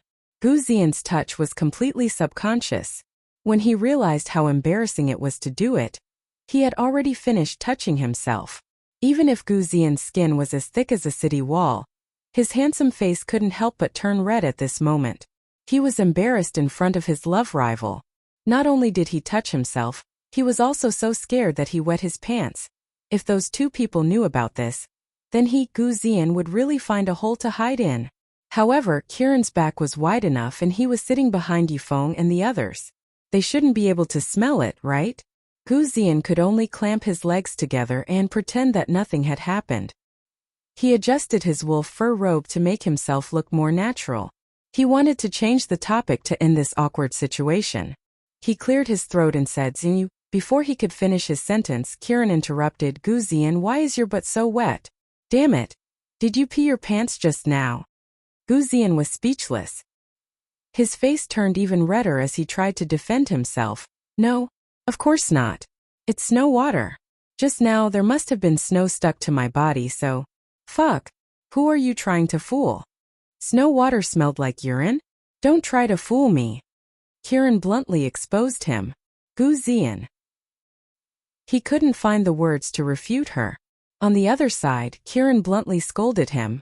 "A grown man like you actually peed your pants? Don't you feel ashamed? Don't you dare pee on me again. If you dare to pee on me, I will immediately throw you down and trample you to death." Gu Ziyan. His face had already turned the color of pig liver. Yanziyuan couldn't help but turn around and look at Gu Ziyan with a complicated expression. "Ziyan."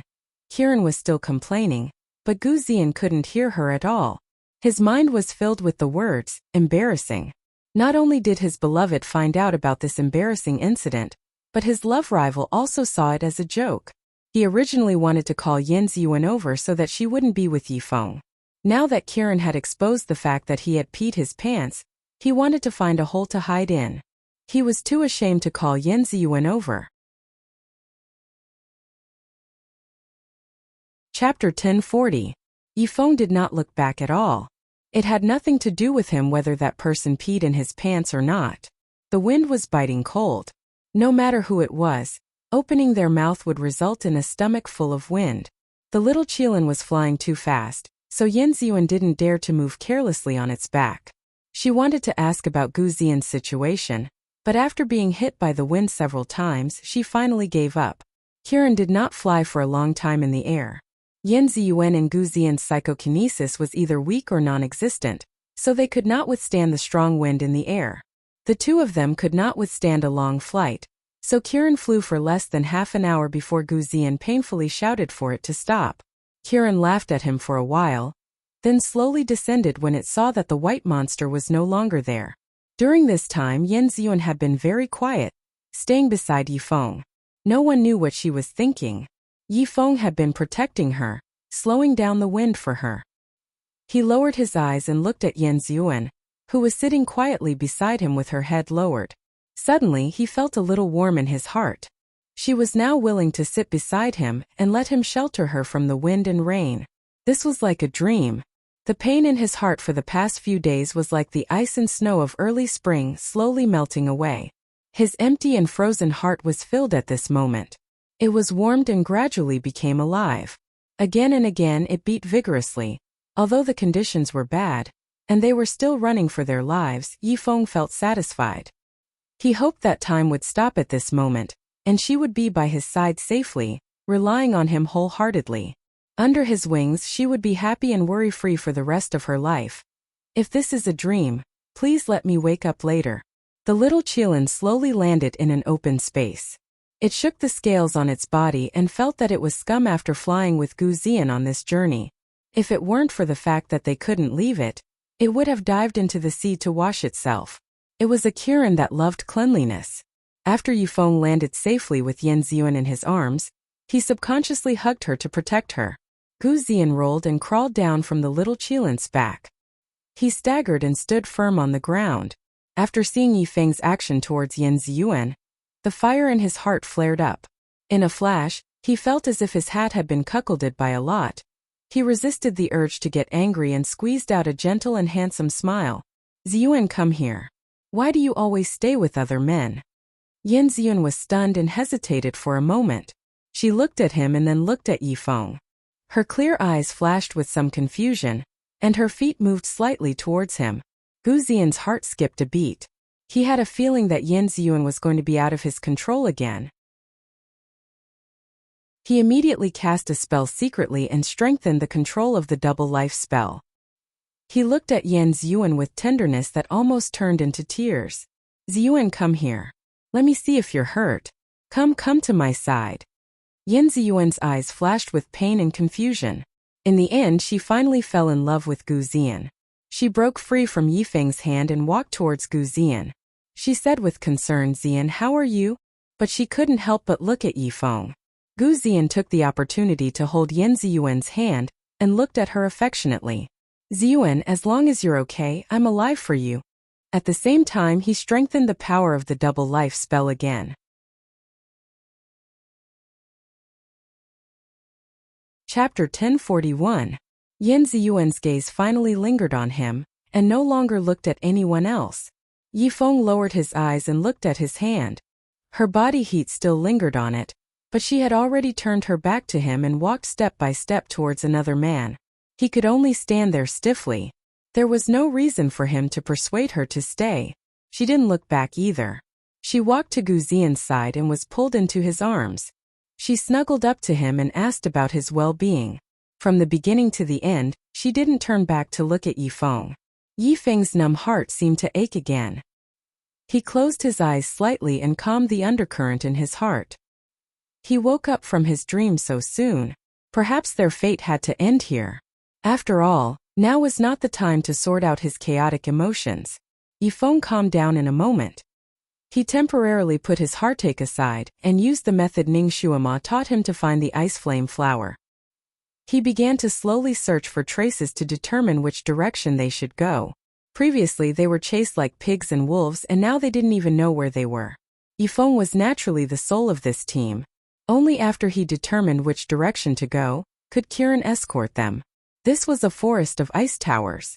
Small icebergs of various sizes rose from the ground and shone faintly under the starlight. The light blue and dark blue icebergs were strangely shaped. The starlight reflected on them, and they were exceptionally beautiful. Yifeng was in a trance for a moment. He had once brought Yu to a crystal island. There were crystal towers on the island, and they were similar to the ice towers here. At that time, Yu was so happy when she saw this beautiful scene that she laughed and jumped beside him. She even hugged his neck and spun around a few times. She even sang a song and danced for him. At that time she hugged his arm and said that she liked it there. She wanted to build a palace there and make it her home, because that island was quite far from where sharkmen lived. It took a day's journey to and fro, and Yifeng had to deal with the affairs of the clan. It was impossible for him to build his home there. Therefore, Yifeng didn't take her words seriously and just laughed it off. After that, he didn't go there for a long time. When he went there again, he found the man that Yu secretly hid on that island. After Yu's death, Yifeng imprisoned himself on that small island to help her recover her soul. He spent a few hundred years on that small island. He built the Sharkman Palace on that island according to the layout she liked when she was alive, fulfilling her wish. Unfortunately, she never saw it again. Now, looking at the place that was almost similar to the scenery of the small island, and then looking at the two people in front of him who were talking in a low voice, Yifeng felt as if his heart was being pricked by needles. He suddenly strode forward and silently began to chisel the ice to build the house. After this round of running, Gu Xian's legs were weak and his bones felt like they were about to fall apart. He glanced at the busy Yifeng and didn't say anything. After thinking for a while, he pulled Yan Ziyuan's hand and said, "Then, let's check the surroundings. If there's no danger, we'll rest here." Yan Ziyuan also felt like her body was about to fall apart. She actually wanted to rest more. She couldn't help but look at Yifeng. Yifeng was only focused on chiseling the ice and didn't raise his head to look at them. For some reason, Yan Ziyuan was a little afraid of being alone with Gu Xian. However, the twin life curse made her unable to go against Gu Xian's wishes. Chapter 1042. Therefore, she paused for a moment and said, "Let's not run around. There might be monsters or something like that. Let's not separate for the time being." Gu Xian's expression did not look too good. When Yan Ziyuan said this, she could not help but look at Yifeng a few times. It was obvious that she had unknowingly taken Yifeng as her pillar of support. She was his future wife. He should be her sky and she should rely on him. But now she could not help but look at Yifeng. This was with the effect of the twin life curse on her. Without the twin life curse, she would not even be bothered to look at him at this time. She clearly loved him so much. She was obviously so obsessed with him, but he did not know when her attention had been diverted. Her thoughts were all on her secret guard. After he escaped with Rongyan that day, he fled back to Daliang City in a panic. He thought that Yan Ziyuan had died and was very sad. He was depressed at home for 2 days. Lord Yan heard the news that he had returned to the city from somewhere, and personally came to ask about his daughter's whereabouts. Gu Xian naturally could not say that he had given up on Yan Ziyuan at the most critical moment, so he vaguely glossed over it. He only said that they had met a strange person, and that the strange person had taken the boat to the chaotic river. In the end, he had led everyone out of danger with a plan. Unexpectedly, they encountered a storm and the boat capsized. Only he and Rongyan escaped. He had looked for Yan Ziyuan nearby for a long time, but there was no trace of her. His story was 70% true and 30% false. Lord Yan believed him without a doubt. He also thought that his daughter had died and was very sad. He blurted out, "It must be that Yifeng who is playing tricks."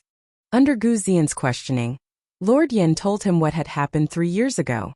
Yifeng's arrival was the same as what Yan Ziyuan had told Ning Shuima. He had captured Lord Yan and wanted to be Yan Ziyuan's bodyguard. Lord Yan had been on tenterhooks for the past few years, afraid that Yifeng would harm his daughter's life. Later, when he saw that he had been protecting Yan Ziyuan, he was slightly relieved.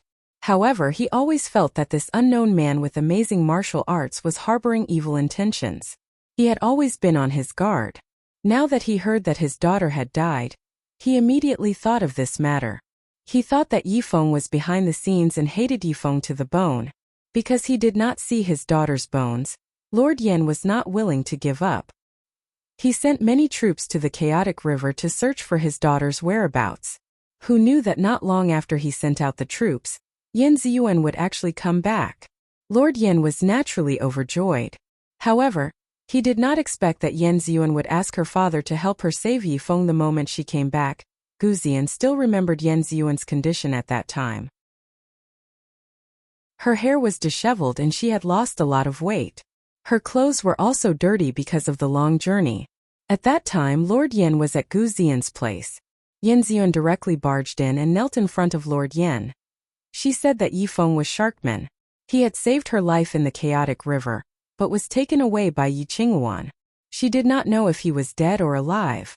She begged Lord Yan to find someone to save Yifeng no matter what. At that time, Gu Xian was sitting next to her and even called out to her a few times.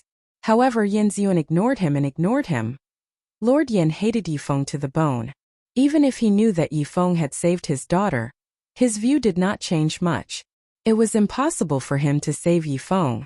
Moreover, he did not have any connections to save someone from Yi Qinghuan. Chapter 1043. In fact, even if he had this ability, he didn't want to use it. He wanted Yifeng to die at Yi Qinghuan's place and never come back. City Lord Yan pretended to agree to his daughter's request, but he didn't do anything. Yan Ziyuan asked her father about the rescue almost every day, which made City Lord Yan very annoyed. He felt that his daughter was bewitched. As long as he found a good husband for her to marry, she wouldn't think about that sharkman anymore. Coincidentally, at this time, Gu Ziyan finally recognized his own feelings and came to the Yan residence to ask for a marriage. City Lord Yan knew that his daughter used to like Gu Ziyan. Originally, he thought that Gu Ziyan didn't have any family background, so if his daughter married him like this, it would be a waste. But at this time, he wanted to divert his daughter's attention, so he happily agreed. He didn't expect that when Yan Ziyuan heard this news, her reaction would be fierce. She didn't agree at all. Some people were the kind of people who wanted more the more they couldn't get it, and Gu Ziyan was the representative of this kind of people. When Yan Ziyuan liked him, he felt annoyed and wanted to kick her away. But when Yan Ziyuan really gave up on him and fell in love with someone else, he felt uncomfortable. He also felt that Yan Ziyuan was good, so he didn't want to let her go. Yan Ziyuan's rejection of the marriage made him lose face, but his desire to get her was even stronger. Just at this time, that black-clothed masked man came to find him. At that time, Gu Ziyan was at his wit's end. Naturally, he hit it off with that black-clothed man. This was the reason why Yan Ziyuan fell under the twin life curse and fell head over heels in love with him. She was willing to accept his proposal and wholeheartedly become his bride. Gu Ziyan thought that he would finally succeed, but he didn't think that something like this would happen on the day of the wedding. When he was poisoned, he had actually suspected that Yi Han Shanhua had poisoned him when he was drinking, but he felt that it wasn't very likely. Because in his impression, Master Han was a proud and arrogant person. He wouldn't use such petty tricks. Moreover, on the day of the wedding, when he had just woken up from his coma, Ning Shuama had said that the antidote was the ice flame flower. This Master Han didn't want to meddle in other people's business and didn't want to come. For the sake of his own life, he had begged and begged again and again before he was able to invite this great master to follow him. Gu Ziyan didn't know the special solution to the twin life curse. Naturally, he didn't know that Ning Shuama and the others came to the ice field to find the flower for Yan Ziyuan. Therefore, he couldn't figure out why Master Han would trick him to come here and risk his life. No matter how he thought about it, he still felt that Master Han was doing this for Ning Shuama's sake so that Yan Ziyuan wouldn't be a widow. Along the way, Ning Shuama was cold enough to him. Yifeng was originally cold to him. As for that Master Han, he had always been proud and aloof. He simply ignored him. He also knew that these people didn't fall out with him because of his relationship with Yan Ziyuan. Therefore, he endured it and tried his best not to provoke them. He didn't want to find trouble for himself, but in his heart he had made up his mind. Once his body recovered, he would urge Yan Ziyuan to completely cut off all ties with these people and never come in contact with them again. This way he could live the life he wanted with Yan Ziyuan. With two beauties by his side from time to time, he would participate in a scholarly gathering, play the zither, do some painting and discuss life. That would be a romantic and comfortable life. Of course, to be Gu Ziyan's woman in the future, 3 obedience and 4 virtues were a must. After he went back, he would slowly let Yan Ziyuan learn these things.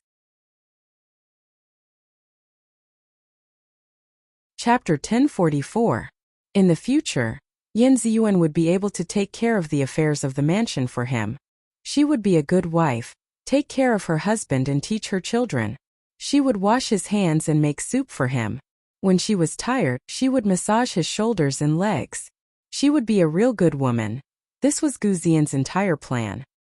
He thought that after Yan Ziyuan was cursed with the twin life curse, as long as she married him, even if the twin life curse was broken in half a year, she would still be loyal to him and would not have any other thoughts. However, he did not expect that in these few days of getting along, Yan Ziyuan's eyes would become more and more attracted to Yifeng. In her deepest subconscious, it seemed that she still relied on Yifeng. It was just that she did not know it yet. If this went on, if she got along with Yifeng for a few more days, it was hard to guarantee that Yan Ziyuan would not be attracted to Yifeng again and break off the engagement. He knew Yan Ziyuan's temperament very well. Once she got serious, she would not care about anything. This made Gu Ziyan have a very serious sense of crisis. Once his safety was guaranteed, he would consider ways to get Yan Ziyuan once and for all. Just now, he really wanted to take Yan Ziyuan to a place where no one could see and use his outstanding flirting skills to get Yan Ziyuan so that she would not have any other thoughts. However, he did not expect that Yan Ziyuan would actually refuse. He looked at Yifeng. After a few days of practice, Yifeng was quite good at building ice houses. In just an hour, he had already built half of it. It seemed that there would be no problem for 3 people to sleep in it. This damn shark men. Since Gu Ziyan almost raped Yan Ziyuan, he had been sleeping with them. He was always with them, so he did not even have time to be alone with Yan Ziyuan. At this time, his feelings towards Yifeng were very complicated. He could not bear to leave him, but he also hated him. With Kiran glaring at them from the side, Gu Ziyan could not force Yan Ziyuan to leave. So he smiled and said, "We're just going to walk around here for a while to stretch our muscles. We won't be too far from here." To this point, Yan Ziyuan did not raise any objections. Sure enough, she obediently allowed him to hold her hand and stroll around the ice tower. Kiran had been instructed by its master to follow Yan Ziyuan and Gu Ziyan as long as they were alone. Gu Ziyan originally wanted to take Yan Ziyuan to a remote place to do his deed. But when he turned around, he saw Kiran's sharp eyes. Under the gaze of such a pair of eyes, he didn't dare to have any dirty thoughts. Later on, he held hands with Yan Ziyuan and enjoyed the beautiful scenery nearby. He was very talented. Not only did he know how to play the piano, but he also knew how to recite poems. In addition, the unique scenery here made him very interested in poetry. He casually recited a poem and won Yan Ziyuan's praise. Occasionally, he would even make her laugh non-stop. "Ziyuan, I heard that you can sing very well. Why don't you sing for me?" Gu Ziyan was in the mood again. "Sure." Yan Ziyuan was also very straightforward. She was very proud. "I can not only sing but also dance. Do you want to see?" Yes. Yan Ziyuan was naturally very happy to be able to show off her talents in front of her sweetheart. She lowered her head and thought for a while. Sure enough, she sang, "Will with the sea breeze blows, walala the waves roll. I play the wind and waves swing. Hoo hoo hoo, the sea breeze blows, walala the waves roll, my skirt swayed under the stars." This was a song that was deep in her memory. It was as if it was engraved in her heart when she was a child. Even she did not know when she learned it. Chapter 1045. In fact, she had never been to the seaside before coming here. But she would occasionally see the sea in her dreams. She dreamed that she was singing and dancing on top of the waves under the starlight, singing this song. The tune of this song was beautiful and soothing, as if an innocent mermaid had unfolded her skirt in the wind and danced with the rise and fall of the waves. It was quiet, peaceful, and the world seemed to be moved by her singing. The originally howling cold wind seemed to be much smaller. They were not far from Yifeng, so Yifeng could naturally hear the noise they made. When the song rang out, Yifeng's hand trembled. An ice brick in his hand fell to the ground and hit his foot. Beads of blood came out, but he did not seem to notice. He turned his head and looked at Yan Ziyuan's dancing figure. His face was happy and sad, and his heart was filled with mixed feelings. This song was sung when she was still Yiyu. He had written the lyrics, composed the music, and sung by Yiyu's heavenly voice. It could make all the sharkmen intoxicated. He did not expect that she would still remember this song after becoming Yan Ziyuan, singing it at this time. Ziyuan, could it be that you have not completely forgotten your previous life and still have some memories?" He was a little absent-minded. He did not even notice when Gu Ziyan and Yan Ziyuan came back. "Aya Yifeng, your foot is injured. Why are you so careless?" Yan Ziyuan's voice suddenly rang out. Yifeng seemed to wake up from a dream. He looked down at his foot and saw that the wound was not small. The blood soaked his entire foot red.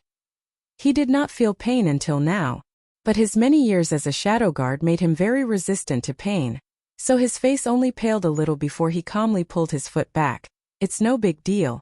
This small injury was nothing to him, so he was too lazy to bandage it. He only used a water spell on his foot to wash away the blood, and then went to build the ice house." Gu Ziyan sized up the igloo and his heart was moved. This igloo was much bigger than the previous ones, and it was also much sturdier. Was Yifeng planning to rest here for a while longer? "Are you planning to stay here for a long time?" Another hour later, the construction of the igloo was finally completed. Yifeng laid out a few layers of snow wolf pelts inside and invited them in to sit down. He said, "You guys can rest here for a while and recover your strength. I will go out to look for the icy flame flower. This way we can move faster." It would be much faster for him to travel alone on the ice field, and Yan Ziyuan would no longer have to suffer from frequent travel. Although she didn't say anything along the way, Yifeng had already noticed that her hands and feet were all frostbitten because of running in the snow.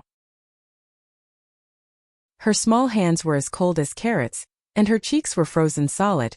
He built this igloo so that Yan Ziyuan could have a good rest and warm up here.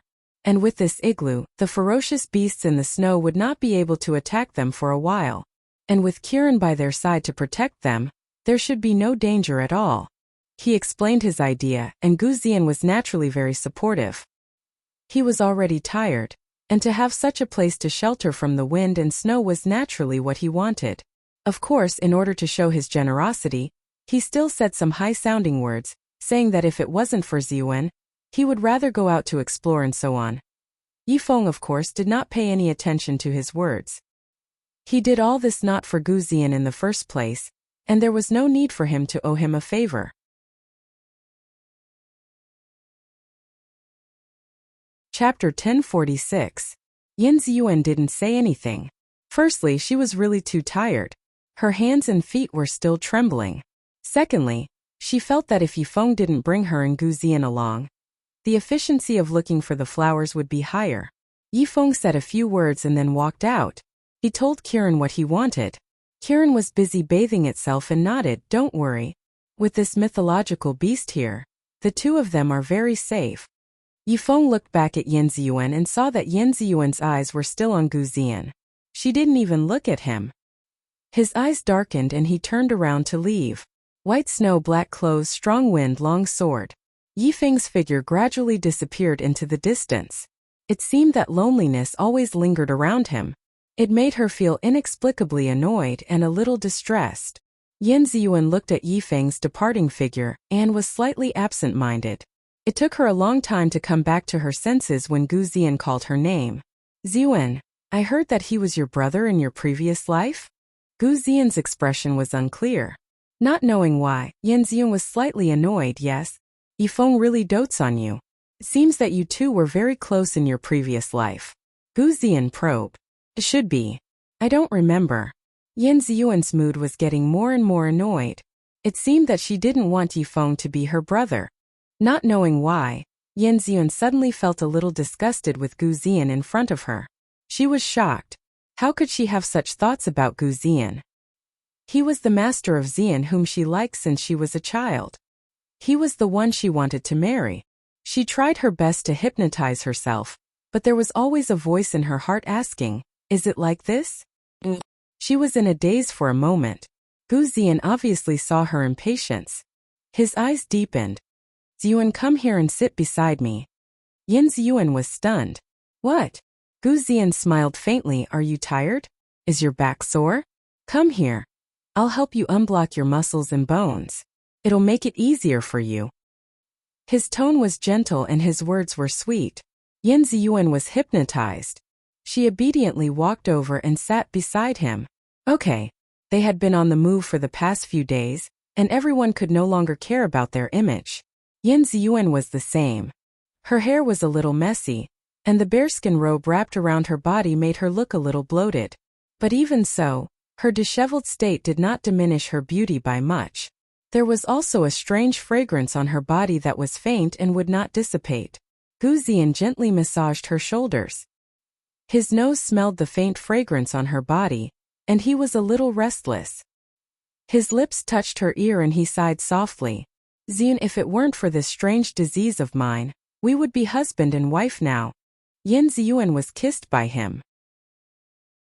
Gu Ziyan often said this to her recently, and every time he said it, it meant that he wanted to bully her again. It was strange. She obviously liked him, but her body seemed to have its own will and was afraid of his touch. She subconsciously dodged to the side and avoided his lips. She took the opportunity to lie down on the wolfskin mattress. "I'm sleepy." Gu Ziyan's eyes darkened again. Although her will was controlled by him, her body was rejecting him. He made up his mind and lay down beside her. Their bodies were close together, and he stretched out his arms to hug her. Let's sleep together. Chapter 1047. Just as he was about to forcefully pull her into his embrace, a blue light flashed. Something drilled into the space between him and Yan Ziyuan. Gu Ziyan was caught off guard and pulled the thing into his arms. The cold scales made Gu Ziyan's hands tremble. He anxiously opened his eyes to take a look, and he happened to meet the little Qilin's round eyes. "You scum, let go of me!" Kirin roared in his ears. Gu Ziyan did not expect that the person he loved would be hugging a Kirin instead. He was so scared that he quickly let go of Kirin. The little Qilin rudely used its claws to push his arm to the side and kicked him again, making him move a little further away. Gu Ziyan did not dare to argue with this idiot, so he could only swallow his anger and move to the side. Kirin stretched its limbs and then directly lay between the two of them. It yawned and told Gu Ziyan, "You keep watch for the night, I'm going to sleep. Call me if there's any danger." It closed its eyes and meant to sleep. Gu Ziyan was speechless. With this idiot here, all his romantic thoughts were gone. He glanced at Yan Ziyuan, who seemed to be a galaxy away from him. She did not have any other reaction. She pulled a wolfskin blanket over her body and yawned. After a while she fell asleep. He then looked at Kirin. Kirin glared at him. "Why are you looking at me like that? You're a man. Can't you do something as simple as keeping watch?" Although Kirin's size was smaller now, its aura was not small. When it glared, it was intimidating. Gu Ziyan did not dare to provoke it. The others probably would not do anything to him for Yan Ziyuan's sake, but this Kirin might not be the same. This guy was more irritable and difficult to talk to. It could do anything in a hurry. Therefore, Gu Ziyan did not dare to provoke it. He even wanted to curry favor with it. "You must be tired after running around for the whole day. Take a rest. I'll keep watch. I'll call you if there's any danger." "That's more like it." Kirin closed its eyes in satisfaction. It finally had the time to contact its master. After a while, a reply came from the other side. "Kirin, how are things on your side?" "It's very safe. Gu Ziyan and Yan Ziyuan are resting in the ice house now." "What about Yifeng?" "Yifeng went out alone to look for the ice flame flower. He left me behind to take care of the two burdens." Ning Shuama thought for a moment and understood Yifeng's meaning. She did not object and asked Kirin a few more questions. She knew that Kirin was very vigilant and had been acting as a third wheel in front of Yan Ziyuan and Gu Ziyan. She was even more relieved. Finally, she instructed Kirin, "If Gu Ziyan touches Ziyan again, you can scratch him. Everything will be fine as long as you leave him alive. Do you understand?" "Understood," Kirin answered loudly. With its master's words, it could do whatever it wanted. If Gu Ziyan was sensible enough to stop harassing Yan Ziyuan, it would be fine. If he dared to touch her again, it would scratch him until his face was full of peach blossoms. It would let him know that he had to pay a heavy price for flirting with girls under its watch. Its cat-like eyes glanced at Gu Ziyan, making Gu Ziyan shiver inexplicably. He had the illusion that he was being schemed against. After a few hours of digestion and absorption, Ning Shuama finally absorbed all the water psychokinesis on the blue crystal pillar under the guidance of Shanjuli. Chapter 1048. This crystal nourished Ning Shuama's wood psychokinesis, increasing the wood psychokinesis in her body by a lot. She only felt that her whole body was full, and her whole body was as light as a feather. "Get up and try your skills," Shanjuli said. Ning Shuama jumped up. She used a lot of strength this time, and with a light jump she went straight into the air. She hurriedly adjusted her body in the air, did a beautiful backflip, and then lightly landed on the ground. The ancients often used the phrase, "as light as a swallow," to describe people's qigong. And now Ning Shuama finally tasted the feeling of being as light as a swallow. No, she felt as light as a feather. It was as if a gust of wind could blow her directly into the clouds. Your power is already close to Earth rank level 6. Once you break through to Earth rank level 6, your body will no longer be affected by the suction force of the Earth, and you can practice the flying sword technique. Shanjuli's voice was filled with gratification. This little girl had always been unlucky, but this time she had a series of fortuitous encounters, which greatly increased her power. Even he was surprised by the speed of her power growth. At this rate, perhaps in less than 2 years, she would be able to cultivate to Earth rank level 8, with her power increasing so quickly. Ning Xuema was so happy that her eyebrows were curved. At this moment, her cheeks were flushed, and her eyes were bright. In this world of ice and snow, she was like a red tassel slowly blooming in the white snow, full of a kind of soul-stirring beauty. Shunjuli's mind was in turmoil. He raised his hand and pulled her close, encircling her in his arms, and lowered his head to kiss her lips. Xuema quickly level up. Recently, he had been kissing her frequently, and Ning Xuema had already stopped resisting. Sometimes she would even hug his neck in response. But now, before his lips could touch those seductive red lips, her 2 fingers pressed on his lips, and slightly pushed outwards, making him unable to kiss her. He slightly narrowed his eyes and looked at her, his eyes filled with questions. Ning Xuema firmly pushed him away with a smile that was not a smile. Great God! I don't want to be taken advantage of by you for no reason. Everything will have to wait until I reach level 8 before you give me an answer. Although she was very sure that she liked him, she also had her own bottom line. She would not confuse herself to him. Before that, I'll just treat him as my master. She didn't want to let herself fall into a true master-disciple relationship, so everything should wait until his attitude was clear. Shunjuli looked down at her. It seemed that he could no longer be intimate with her before he gave her a definite answer. He didn't say anything else and only raised his hand to pat her head. Then hurry up and level up. Guru, among your disciples, who leveled up the fastest?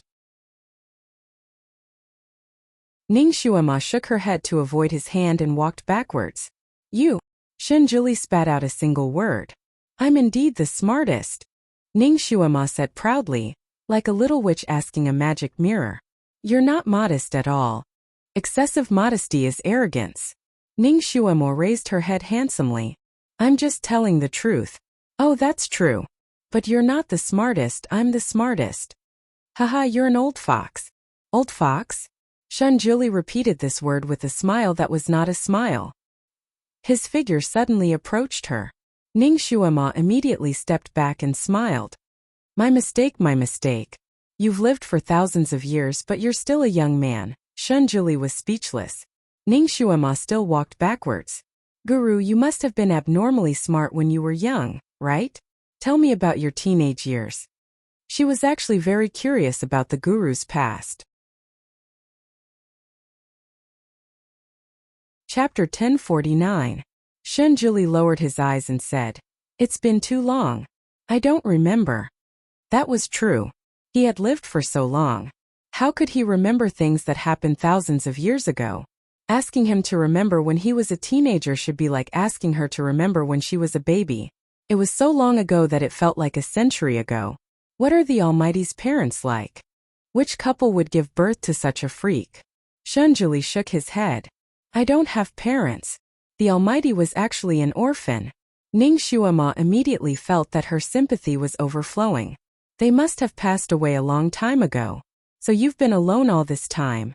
Shunjuli's eyes flashed slightly. He automatically ignored her first question and only answered the second one. Yes, I've been alone all this time. A person's loneliness, a person's desolation. Although he was among all living beings, he was also drifting away from all living beings. His mind was in a trance, and a conversation inexplicably appeared in his mind. Supreme Divinity, aren't you bored being alone all this time? How about I always accompany you in the future? No need. I don't need anyone to accompany me. It's so boring to be alone. You see people getting married and enjoying family happiness. Aren't you envious just by looking at them? I'm not envious. Humph, you must be envious. You also want your own family, right? Why don't you marry me? You tried all kinds of ways to climb into my bed just to make me marry you? Of course. You think I just want to have a one-night stand with you? You're a girl, aren't you ashamed to talk to a man like this? Now that you mention it, it's indeed a little embarrassing. Why don't you try to propose to me? The conversation came to an abrupt end. Shunjuli's heart was slightly shocked. He couldn't help but want to think about the conversation, but he couldn't remember anything. All that was left was an indescribable sour feeling. However, this situation was much better than the past. He couldn't remember anything from a long time ago. He calmed himself down and didn't want to think about it anymore. The past was hard to recall. No matter how sweet and thrilling it was just the past. He couldn't even remember anything. Therefore, he could only grasp the present. He had to hold on to the delicate girl in front of him so that he wouldn't have any regrets. Ning Xuema contacted Kiran again. Knowing that nothing unexpected had happened, she was relieved. Let's go and continue looking for the ice flame flower. The sooner we find it, the sooner we can leave this damned place. Ning Xuema took the lead and ran forward. She didn't know why, but this place always gave her an ominous feeling. She really wanted to leave as soon as possible. She had just run a few steps when she suddenly felt a burst of heat in her dantian. Her ears buzzed as if her blood was rushing to her head. He immediately felt a little dizzy. She was stunned and immediately stopped in her tracks. What's wrong? Shun Julie had been following her closely. I suddenly felt dizzy. Ning Xuema shook her head. That strange feeling had already disappeared. Shun Julie didn't say anything. Instead, he grabbed her wrist and checked her pulse. After a while, he let go of her hand. I don't feel anything wrong. It's probably because I haven't slept well these few days. Ning Xuema didn't mind. She naturally couldn't rest well in such a damned place. Moreover, she had been absorbing the snow spiritual power before, and didn't rest at all. She looked forward again. As far as her eyes could see, it was snow white.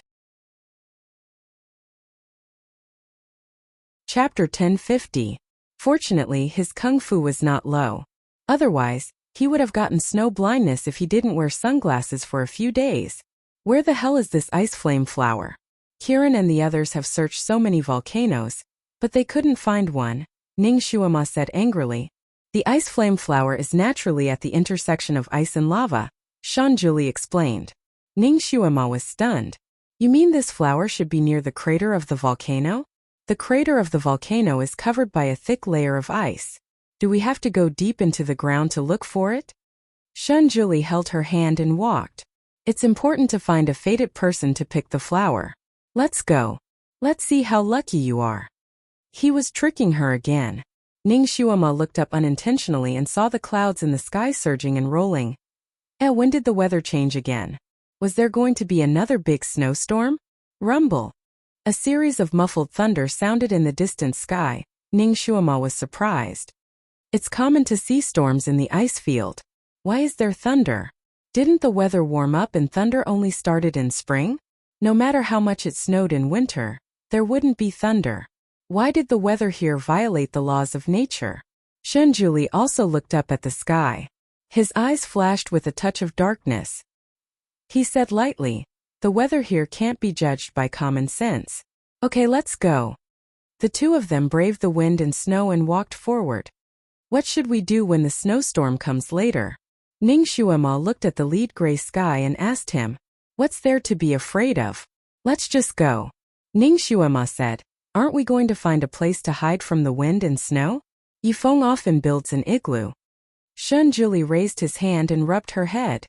So you want an igloo? That's easy. I'll build one for you when the wind and snow get heavy. Just as he was speaking, a snowy mist rolled over from the distance. It was clear that a storm was about to arrive. The storm is coming. Where is your ice house? Ning Xuema tilted her head and looked at him. Shun Julie pulled her to a place where there was no wind. Then he waved his sleeve to the ground. Then Ning Xuema's eyes widened. It was as if there was a knife cutting across the icy ground. Pieces of neatly cut ice bricks jumped up from the ground and automatically arranged themselves. In just a few minutes, a beautiful igloo was formed on the snowy ground. The style of the igloo was quite similar to the layout of her side palace on the Tianyin Peak, except that it was much smaller. The green jade brick turned into an ice brick. There were even engraved patterns on the ice bricks at the entrance. They were simple and beautiful. He waved his sleeve again, and a wave of water came out from his sleeve, pouring onto the ice house. The weather was so cold that a drop of water would turn into ice. After the wave of water hit it, it froze solid in the blink of an eye. It looked like a crystal palace. The Almighty built a house in the blink of an eye as if he was blowing air. Ning Shuama couldn't help but sigh. Almighty, it's so easy for you to build a house. Why didn't you build one when we were traveling together? If he had shown this ability earlier, they would have suffered less. Shan Juli said lightly. Only the Venerable Di Zun knows this ability. Han Shanhua doesn't. Ning Shuama understood. The Almighty didn't want to reveal his identity as the Venerable Di Zun. This was also true. It seemed that only a few people knew that Han Shanhua was the Venerable Di Zun's incarnation. Naturally, it had to be kept a secret. She was also interested. She pointed her finger forward, and countless vines grew from her fingertips. Chapter 1051. The countless vines that grew out climbed up the igloo like Boston ivy. After a while, the vibrant greenery was about to cover the igloo completely.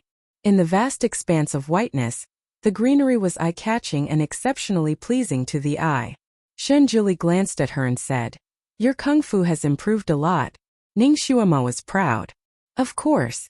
She walked around the igloo and said, "Haha, our cooperation is quite seamless. Of course, when the two of us work together, we are a perfect pair and invincible." Shan Juli casually said and pulled her into the igloo. Ning Shuama's heart skipped a beat when she heard what he said. Perfect pair. Did he also think that she was a perfect pair with him? She was finally not completely useless in front of him anymore. She would become stronger in the future so that she could be worthy of him.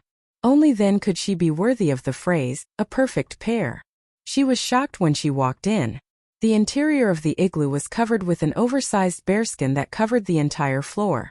It was furry and felt like stepping on soft grass. It was unusually comfortable.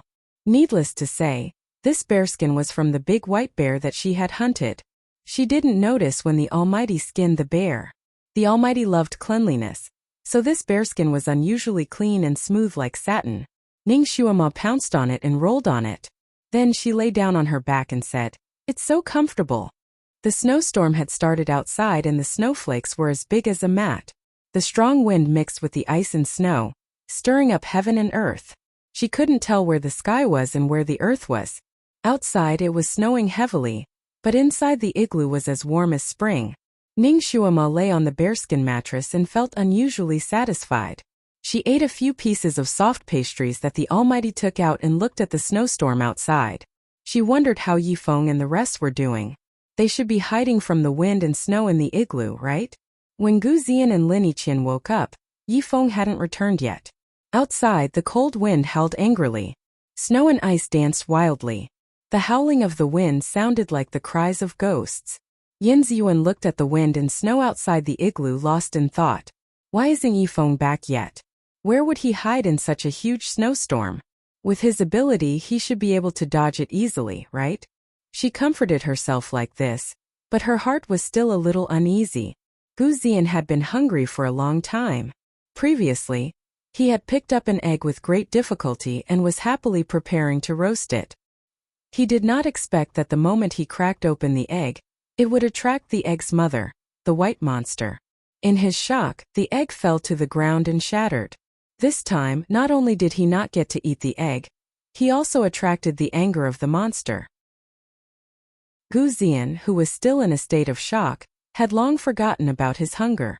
Now that he was out of danger and had rested enough, he felt his stomach rumbling.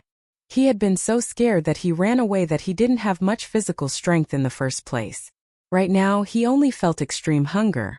His stomach rumbled like a drum, louder and louder. Grumble! Grumble! Yin Ziyuan suddenly heard a strange sound.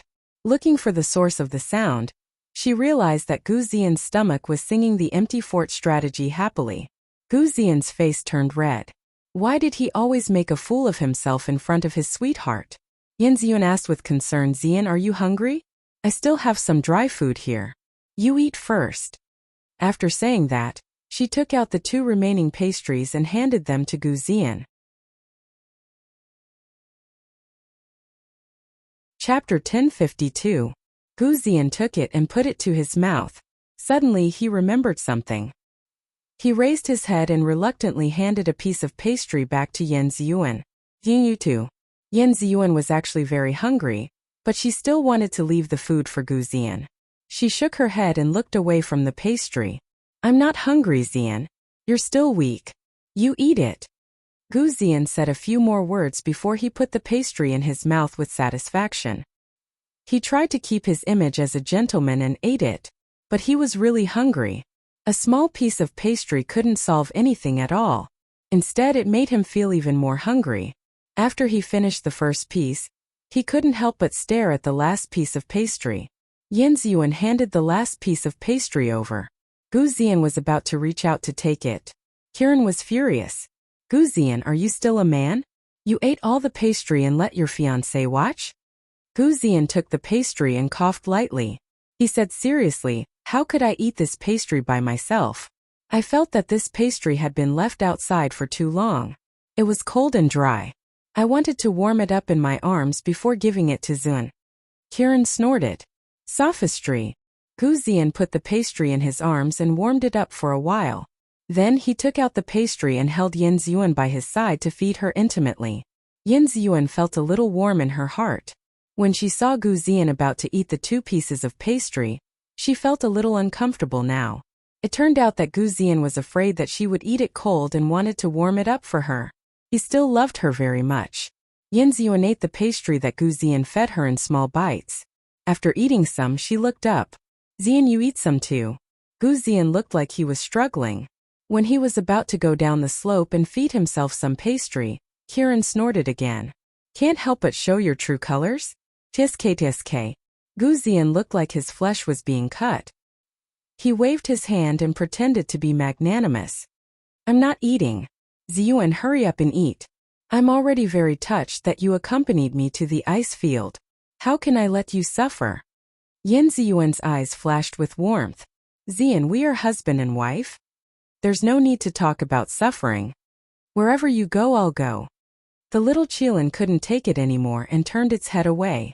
This scum of a man's flirting was indeed beautiful, but no matter how beautiful he was, it couldn't change his scum nature. How could Yin Ziyuan like such a two-faced, cowardly and hypocritical person? If Yifeng lost to this kind of person, it would be the biggest joke in the world. When Yin Ziyuan's curse was broken, Kiran would be the first to bite this scumbag to death. Gu Xian wrapped the white wolf skin that he peeled off from the Wolf King and walked around in a circle. The white wolf skin was not very warm, and his skinning technique was not very good. Therefore, a good piece of skin was full of holes after being skinned by him, and the wind was leaking out. He couldn't stop shivering. From time to time, he moved his hands and feet to keep warm. The hunger in his stomach was even stronger. After a long time, he saw that the snow outside had stopped. He was cold and hungry. He couldn't sit still anymore. He looked outside again. 6 to 8 hours had passed, and Yifeng still hadn't returned. He couldn't help but ask Kiran, how long do we have to wait? Why is Yifeng gone for so long? Did he leave us behind and leave by himself? Chapter 1053. Yin Ziyun couldn't help but look at him and subconsciously refuted him. He won't. Her heart skipped a beat.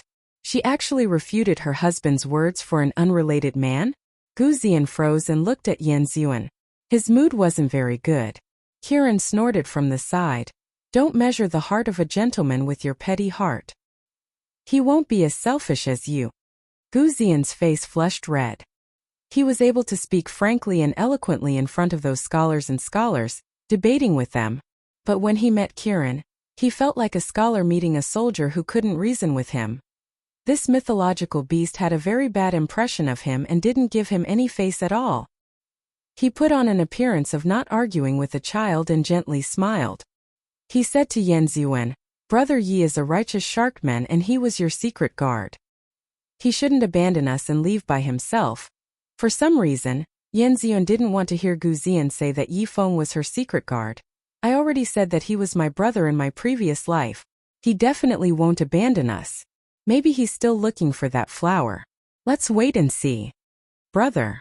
Yifeng's feelings for her were definitely not the same as a brother's feelings for his sister. Gu Xian sneered in his heart, but he didn't show it on his face.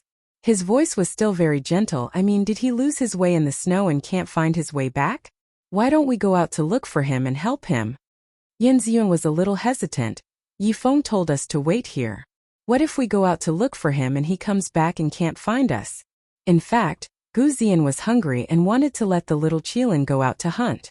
The so-called meeting up with someone was just an excuse. He was quite eloquent and said a few more reasons why they had to go out to look for him. Finally, Yan Ziyun was moved. Gu Ziyan looked at Kiran, who was lying on the side. Kiran.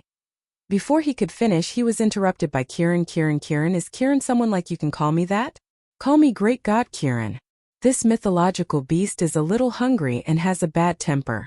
If you say something wrong again, this mythological beast will directly eat you. Gu Ziyan's response, and he didn't dare to say anything more. He could only endure the hunger in his stomach and tactfully talk to Kiran. Of course, he also talked about the problem of food. He was a man's. He's a SSSSSS. It was no wonder that he was a scholar.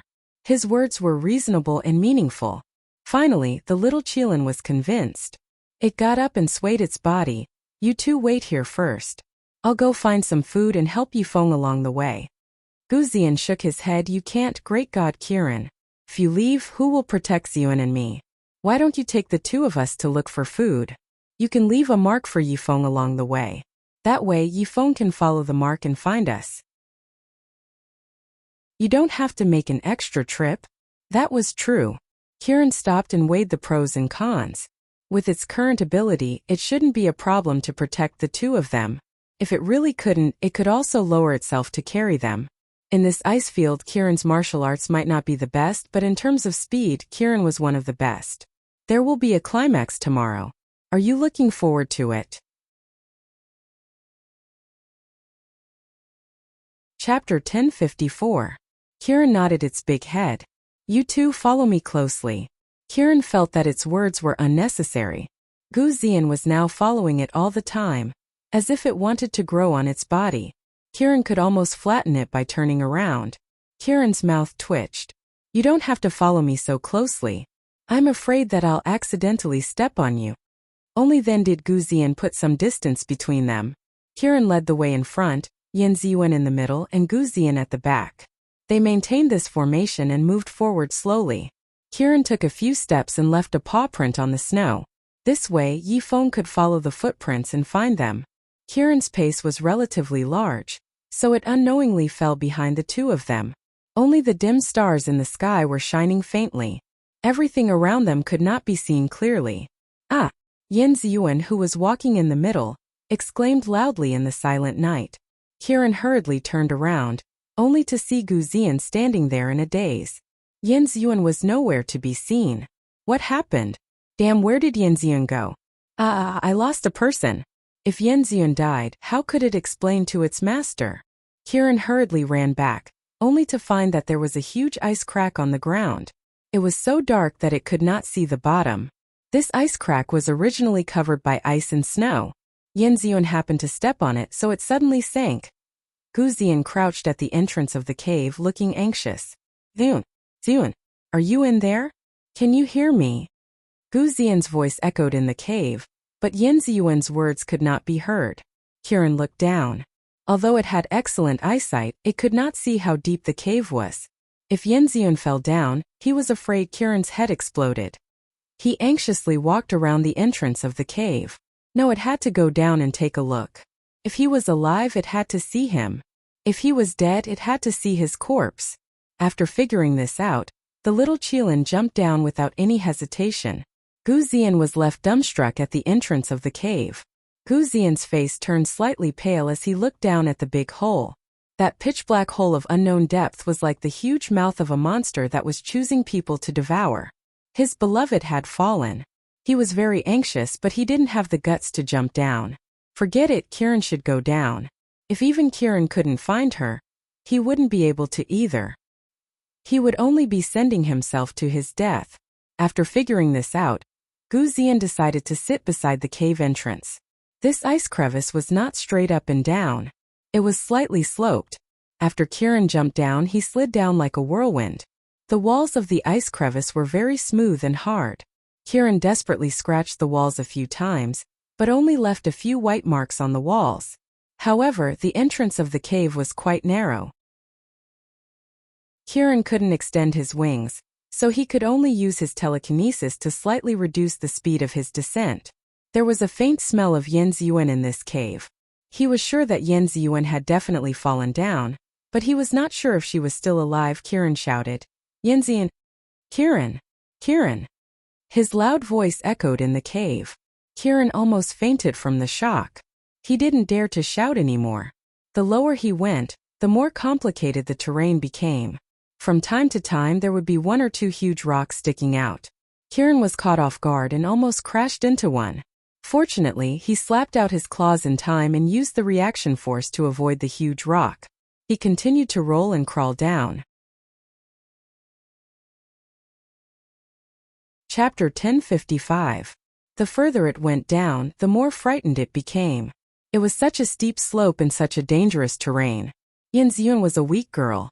She would most likely die if she fell down like this unless a miracle happened. Kieran felt that its heart had sunk to the bottom of a hole.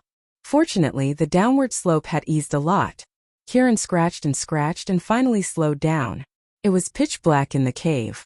Fortunately, its beast eyes could see in the dark, so Kieran saw a fork in the road not far below. Damn, there is a fork in the road.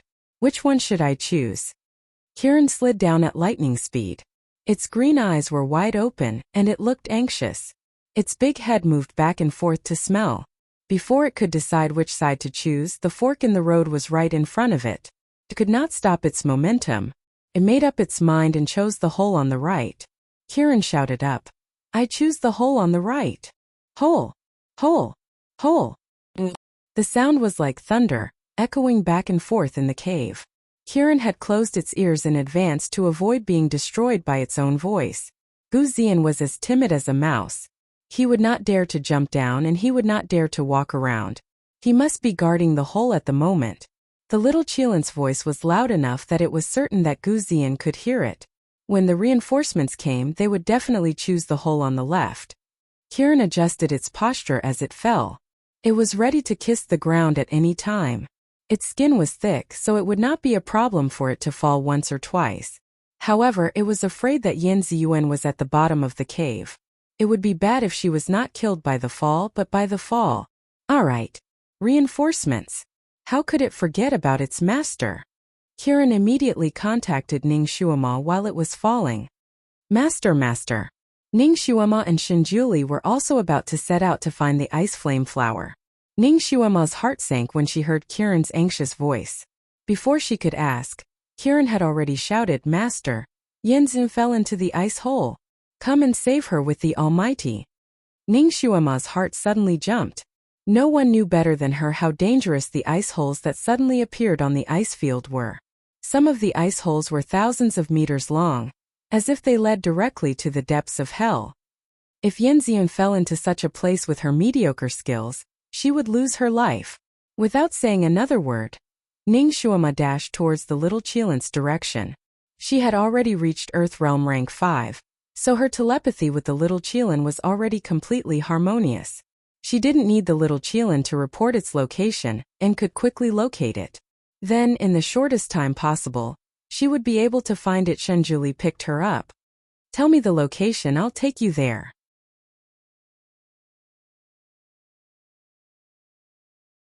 Chapter 1056. He thought that even if his psychokinesis was at its peak, he would not be able to get out of here. Now that he had no psychokinesis, he was just like an ordinary person.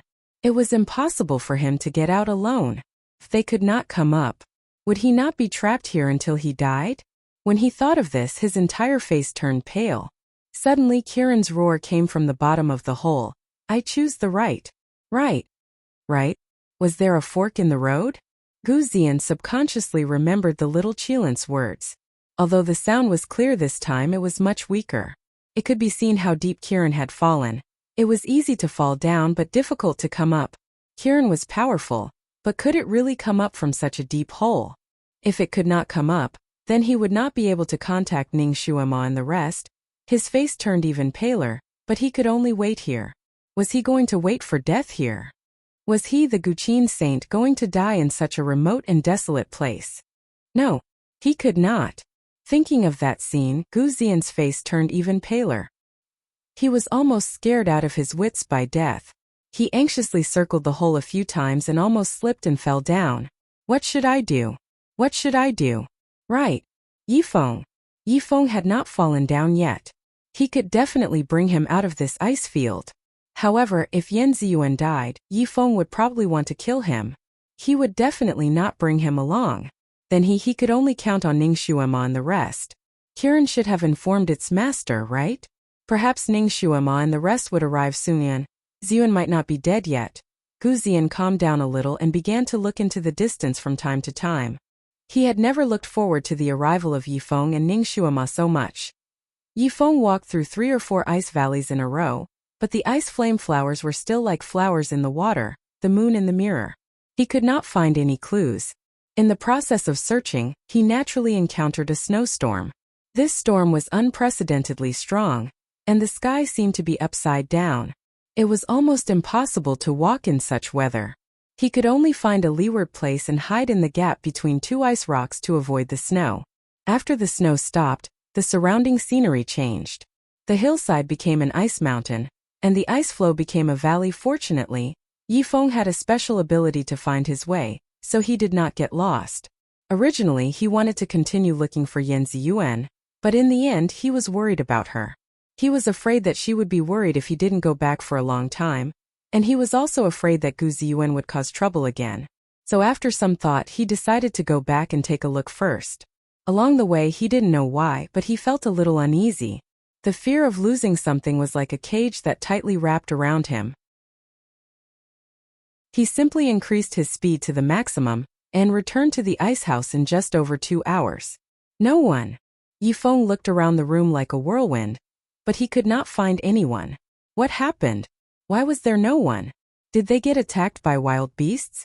Yifeng looked around carefully. No, it was not a wild beast attack. Everything was clean and tidy, and there were no traces of fighting. He checked the traces of their departure. The traces were neat and tidy. Obviously they left by themselves. Did they go to look for food? If so, they should have left a mark for him. After figuring this out, Yifeng began to carefully search for the marks that Kirin and the rest had left behind.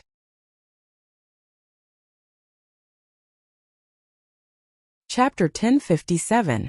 Although there was still wind and snow blowing from time to time, covering the footprints on the ground, there were still many clues left behind. His tracking skills had always been very good, so after searching for a while he found their marks. Based on the depth of the marks, he calculated how long they had been gone. They had been gone for less than 2 hours. With Kirin by their side, there shouldn't be any great danger. Yifeng's worried heart finally relaxed. He followed Kirin's footprints and rushed in that direction. He was really as fast as lightning. It was fine. Maybe they were just looking for food and wouldn't encounter any monsters. Even if they did, Kirin would be able to deal with them. Yifeng kept comforting himself in his heart, but the uneasiness in his heart was like a black shadow that kept expanding and spreading. The fear for no reason was like a spider that nibbled at him bit by bit. His heart tightened bit by bit, almost suffocating him. While he was running, his heart suddenly beat violently, as if someone had suddenly pinched it. Pain, fear. Countless indescribable emotions flooded his heart. Something had happened. Sharkman's sixth sense had always been very sharp. For him to suddenly have this kind of reaction, something must have happened to Yan Ziyuan. At this time, Yifeng's speed had already exceeded the limits of his body. The wind and snow were like knives, slicing into his skin piece by piece. His exposed skin was even cut open. Bright red blood fell to the ground and instantly condensed into red beads. From afar, he saw a white figure standing in front of him, and his heart suddenly sank. That person was Gu Xian, but Yan Ziyuan and Kirin were nowhere to be seen. Gu Xian saw a black figure in the distance shooting towards them like an arrow. He was delighted. Finally, someone had come. He hurriedly waved his hand and shouted, "Yifeng, over here, over here!" Yifeng appeared beside him in the blink of an eye and grabbed Gu Xian's collar. "Where's Ziyuan?" Gu Xian was lifted up like a little chick, and his face turned red. Cough, cough, let go of me, cough, cough. As soon as Yifeng let go, Gu Xian fell to the side. He coughed as he pointed at the crack in the ice and said, Ahem, Ziyun fell down. Ahem, Kiran also jumped down. There's still no movement. Why? Yifeng looked into the crack in the ice and his head exploded. She fell into such a deep crevice by herself. He did not wait for Gu Ziyan to finish his words and jumped into the crevice. Gu Ziyan? He was stunned for a moment, then suddenly rushed to the entrance of the cave and shouted, Kiran chose the passage on the right. Kiran chose the right passage. There was no sound coming from the cave. The cave was like a black hole, swallowing everything that entered it. Yifeng naturally heard that sentence and silently noted it down. Although he was falling at a high speed, he did not panic at all. It was as if he was on flat ground. He carefully observed the traces around him. There were a few scratch marks on the walls of the cave. Judging from the length and strength of the scratch marks, they should have been left by Kiran. Ziyuan did not have that much strength. How was Ziyuan now? Was she injured? Yifeng was burning with anxiety, but he was a rational person after all. He could control his panic and tried his best to calm down. A moment later he saw the fork in the road from afar. He turned around and slid into the passage on the left. Dingding, you must stay alive. Wait for me.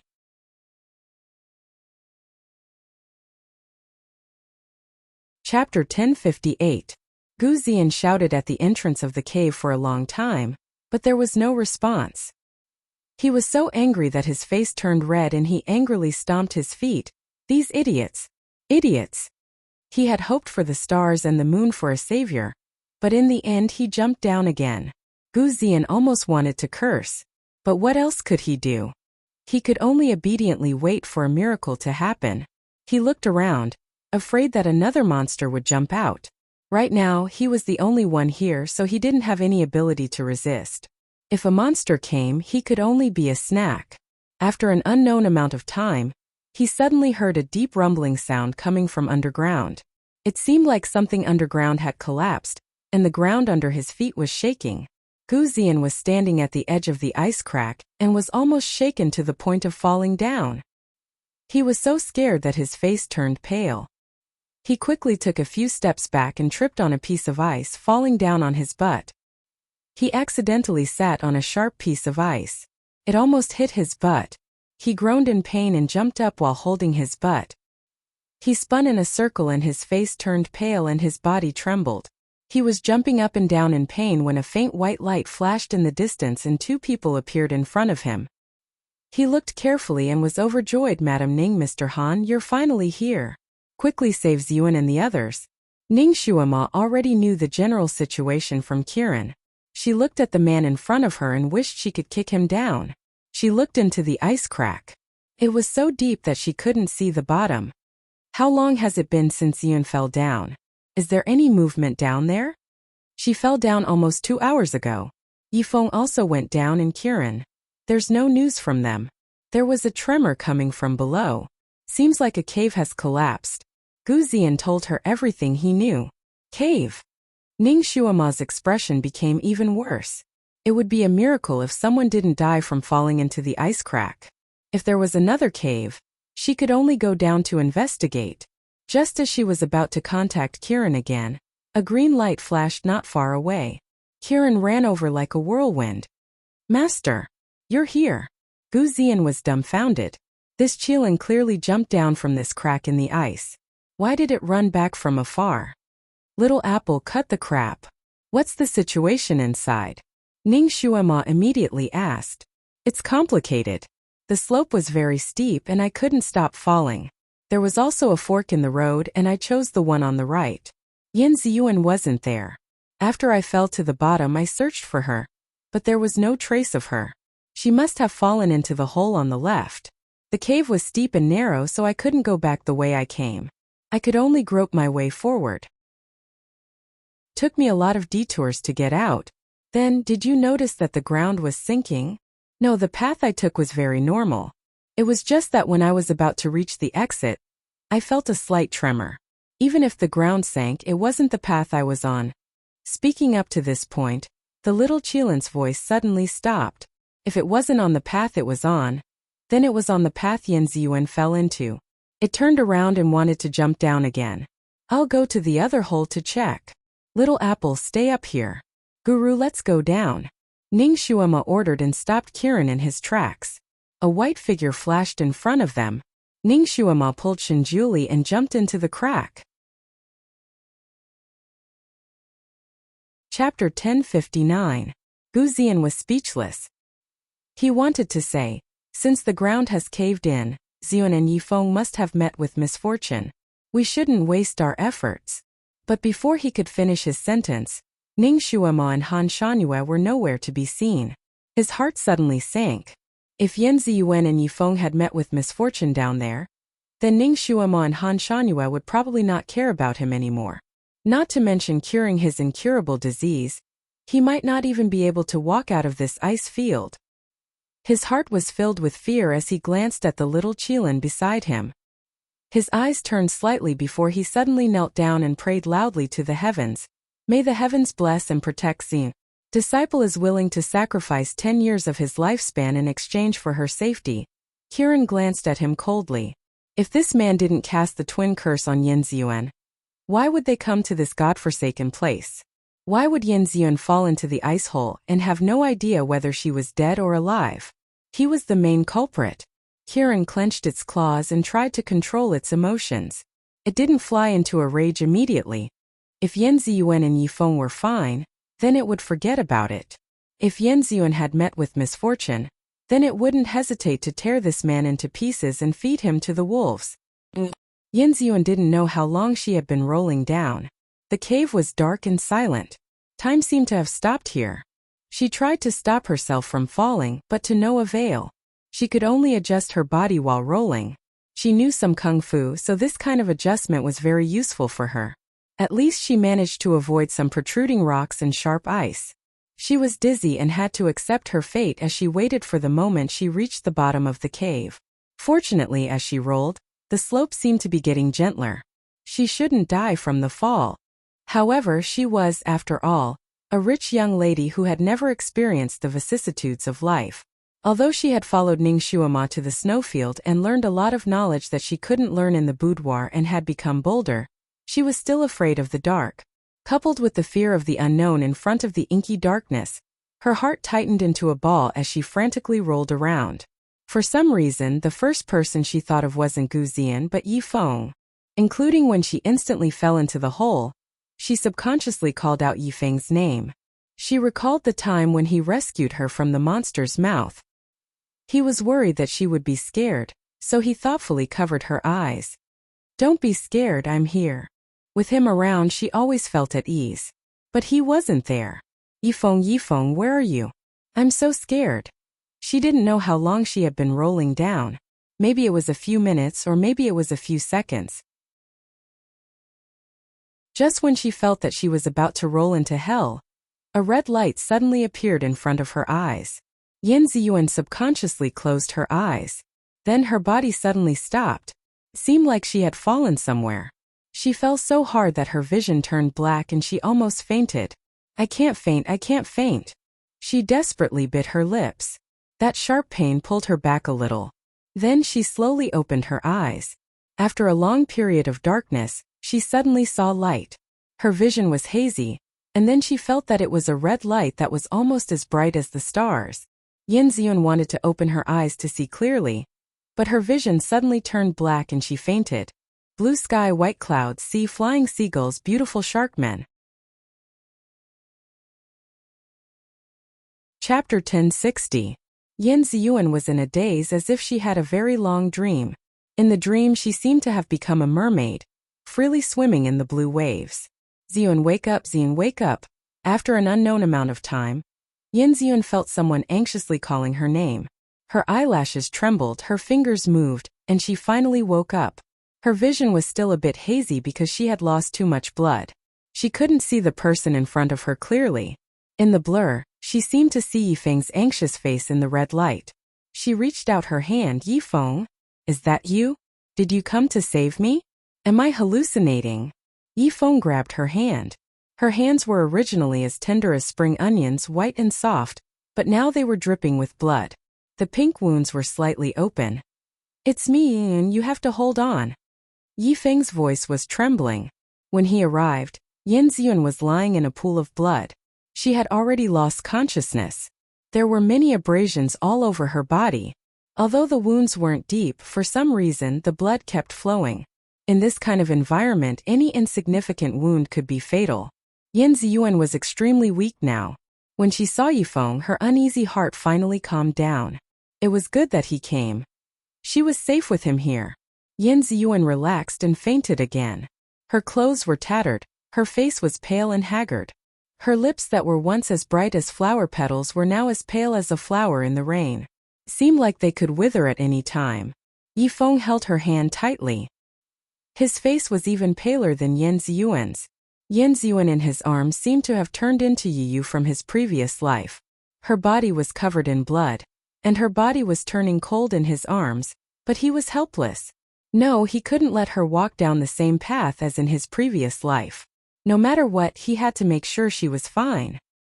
He couldn't let her die in his arms again. He helped her up so that her back was facing him. Then, he placed his hands on her back to heal her injuries. Yin, you must hang in there, hang in there. Yifeng sent Sharkman's will of origin into Yin Ziyuan, checking her wounds and broken meridians before gently healing them.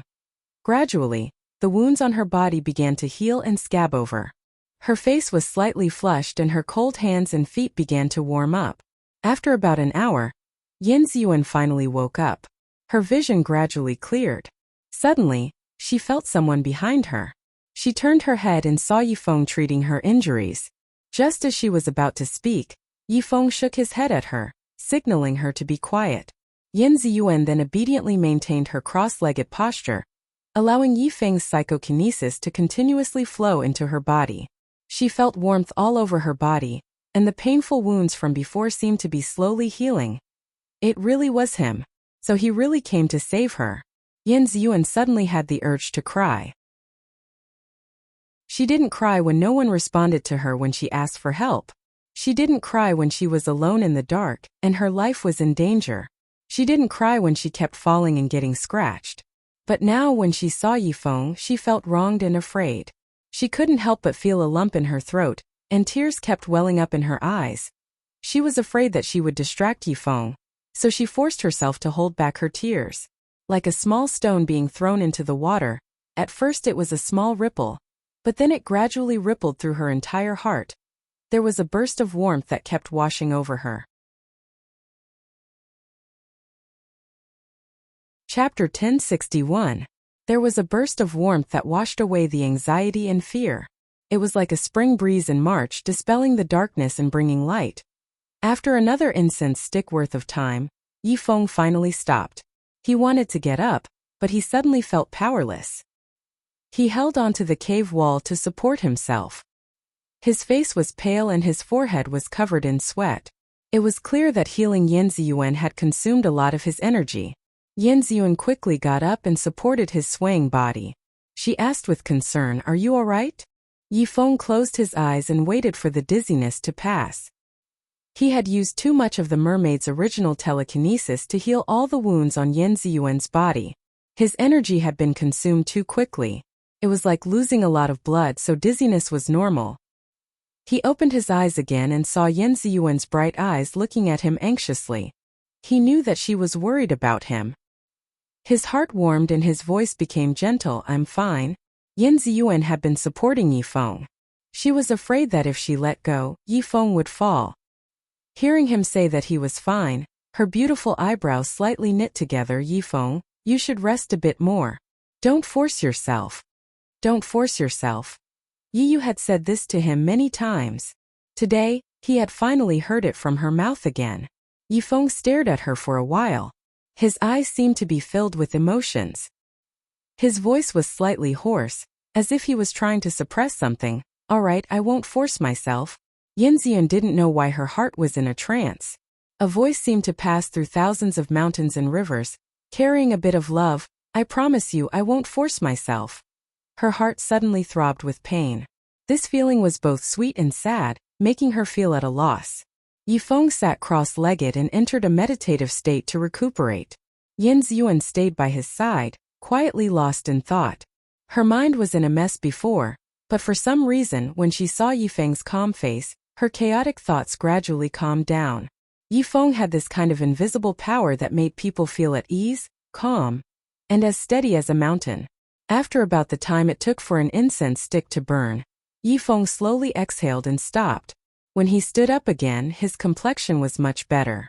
Yan Ziyuan also stood up and carefully looked at his complexion. After confirming that he was fine, she let out a long sigh of relief, feeling as if a large stone had been lifted from her heart. Only then did she remember Gu Ziyan. Yifeng, have you seen Ziyan? Yifeng's eyes darkened. He's up there. He's safe. Gu Ziyan was up there?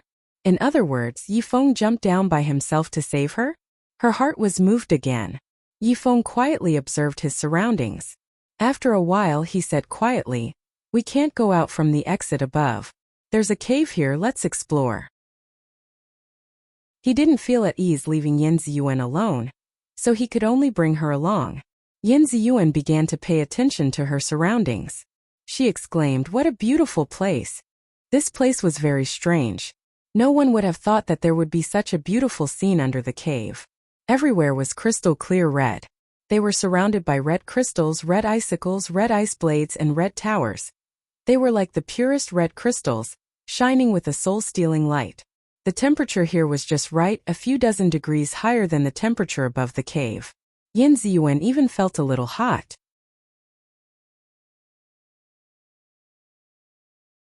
Chapter 1062. The place they were in just happened to be a smooth and spacious area, and not far away there was a row of blood-red mountain peaks. Yan Ziyuan only felt a chill run down her spine. If they had slid a few more meters, they would have directly crashed into the sharp mountain peaks. The consequences would have been unimaginable. And above them, there was a pitch-black cave entrance. They had fallen from there, and both of them knew how steep it was, so they also knew that they would definitely not be able to climb up. And right in front of them there was another cave entrance. What was different from the previous cave entrance was that this one was very bright, so bright that it was somewhat dazzling. Inside the cave, there was a sparkling red passageway with countless twists and turns, making it impossible to see the end. All of this was a masterpiece of nature, and one couldn't help but gasp in amazement. Yifeng walked in front, and Yan Ziyuan followed behind. The two of them walked very carefully. Yifeng would sometimes knock on the cave wall and casually throw a crystal in front of them. After confirming that there were no problems, he protected Yan Ziyuan as they walked forward. If they weren't trapped here at this time, Yan Ziyuan would definitely appreciate the uncanny workmanship of nature. Who would have thought that there would be such a warm and beautiful place a few thousand meters under the frozen snowfield? More importantly, there was actually plenty of oxygen here, so Yan Ziyuan didn't feel stuffy at all. Yan Ziyuan was still quite vigilant at first, obediently following behind Yifeng, and only used her curious eyes to look around at the red crystals. But after walking for a long distance and still nothing happened, she finally couldn't suppress the desire in her heart, and after obtaining Yifeng's permission, she touched the crystal cave wall. It was cold and smooth to the touch, and it was very comfortable. Yan Ziyuan began to touch here and there, and Yifeng had always doted on Yan Ziyuan, so after confirming that there was no problem, he naturally let her do as she pleased. Of course, he wouldn't let Yan Ziyuan be too far away from him. The more beautiful a place was, the more likely it was to be dangerous. This was his experience after living for thousands of years. Even though he was walking in front of Yan Ziyuan and didn't look back from beginning to end, no matter how fast or slow Yan Ziyuan walked, he always kept a distance of 3 meters from her, not an inch more or less. This distance would make her feel safe and less resistant to him. And when she was really in danger, he would be able to protect her in time and not let her get hurt again. It's so warm here. It would be great if Ziyan could come in too. Yan Ziyuan thought of Gu Ziyan, who was still starving in the ice and snow. Yifeng's back stiffened slightly. He didn't say anything. When Gu Ziyan saw his beloved fall into the ice crevice, he didn't even have the intention to follow her down. That kind of person was definitely not Ziyuan's man. If she married Gu Ziyan, it would definitely be a disaster in the future. But how could he stop it when the time came? Yifeng had a lot on his mind, but he didn't show it on his face. He continued to walk forward without saying a word. This place was beautiful, but it seemed to be filled with a kind of death aura. Other than the sound of their footsteps and the occasional conversation, there was no other sound. It was as silent as a tomb. If Yanziyuan was walking here alone, she would have been scared out of her wits. But now that Yifeng was by her side, she actually felt strangely at ease. It was as if as long as he was by her side, even if the sky fell, she wouldn't be afraid, because Yifeng would hold it up for her. From time to time, crystalline crystals would appear in this cave. They were of different shapes and shined with different lusters. You're tuning into the Li Mei's Wuxia Whispers YouTube channel. We're so grateful for your support, and don't forget to subscribe to join us on this incredible journey through captivating stories. Your generosity through donations truly makes a world of difference, as it's the primary source of revenue that allows me to expand and enhance this channel for you. Thank you from the bottom of my heart for being a part of this adventure.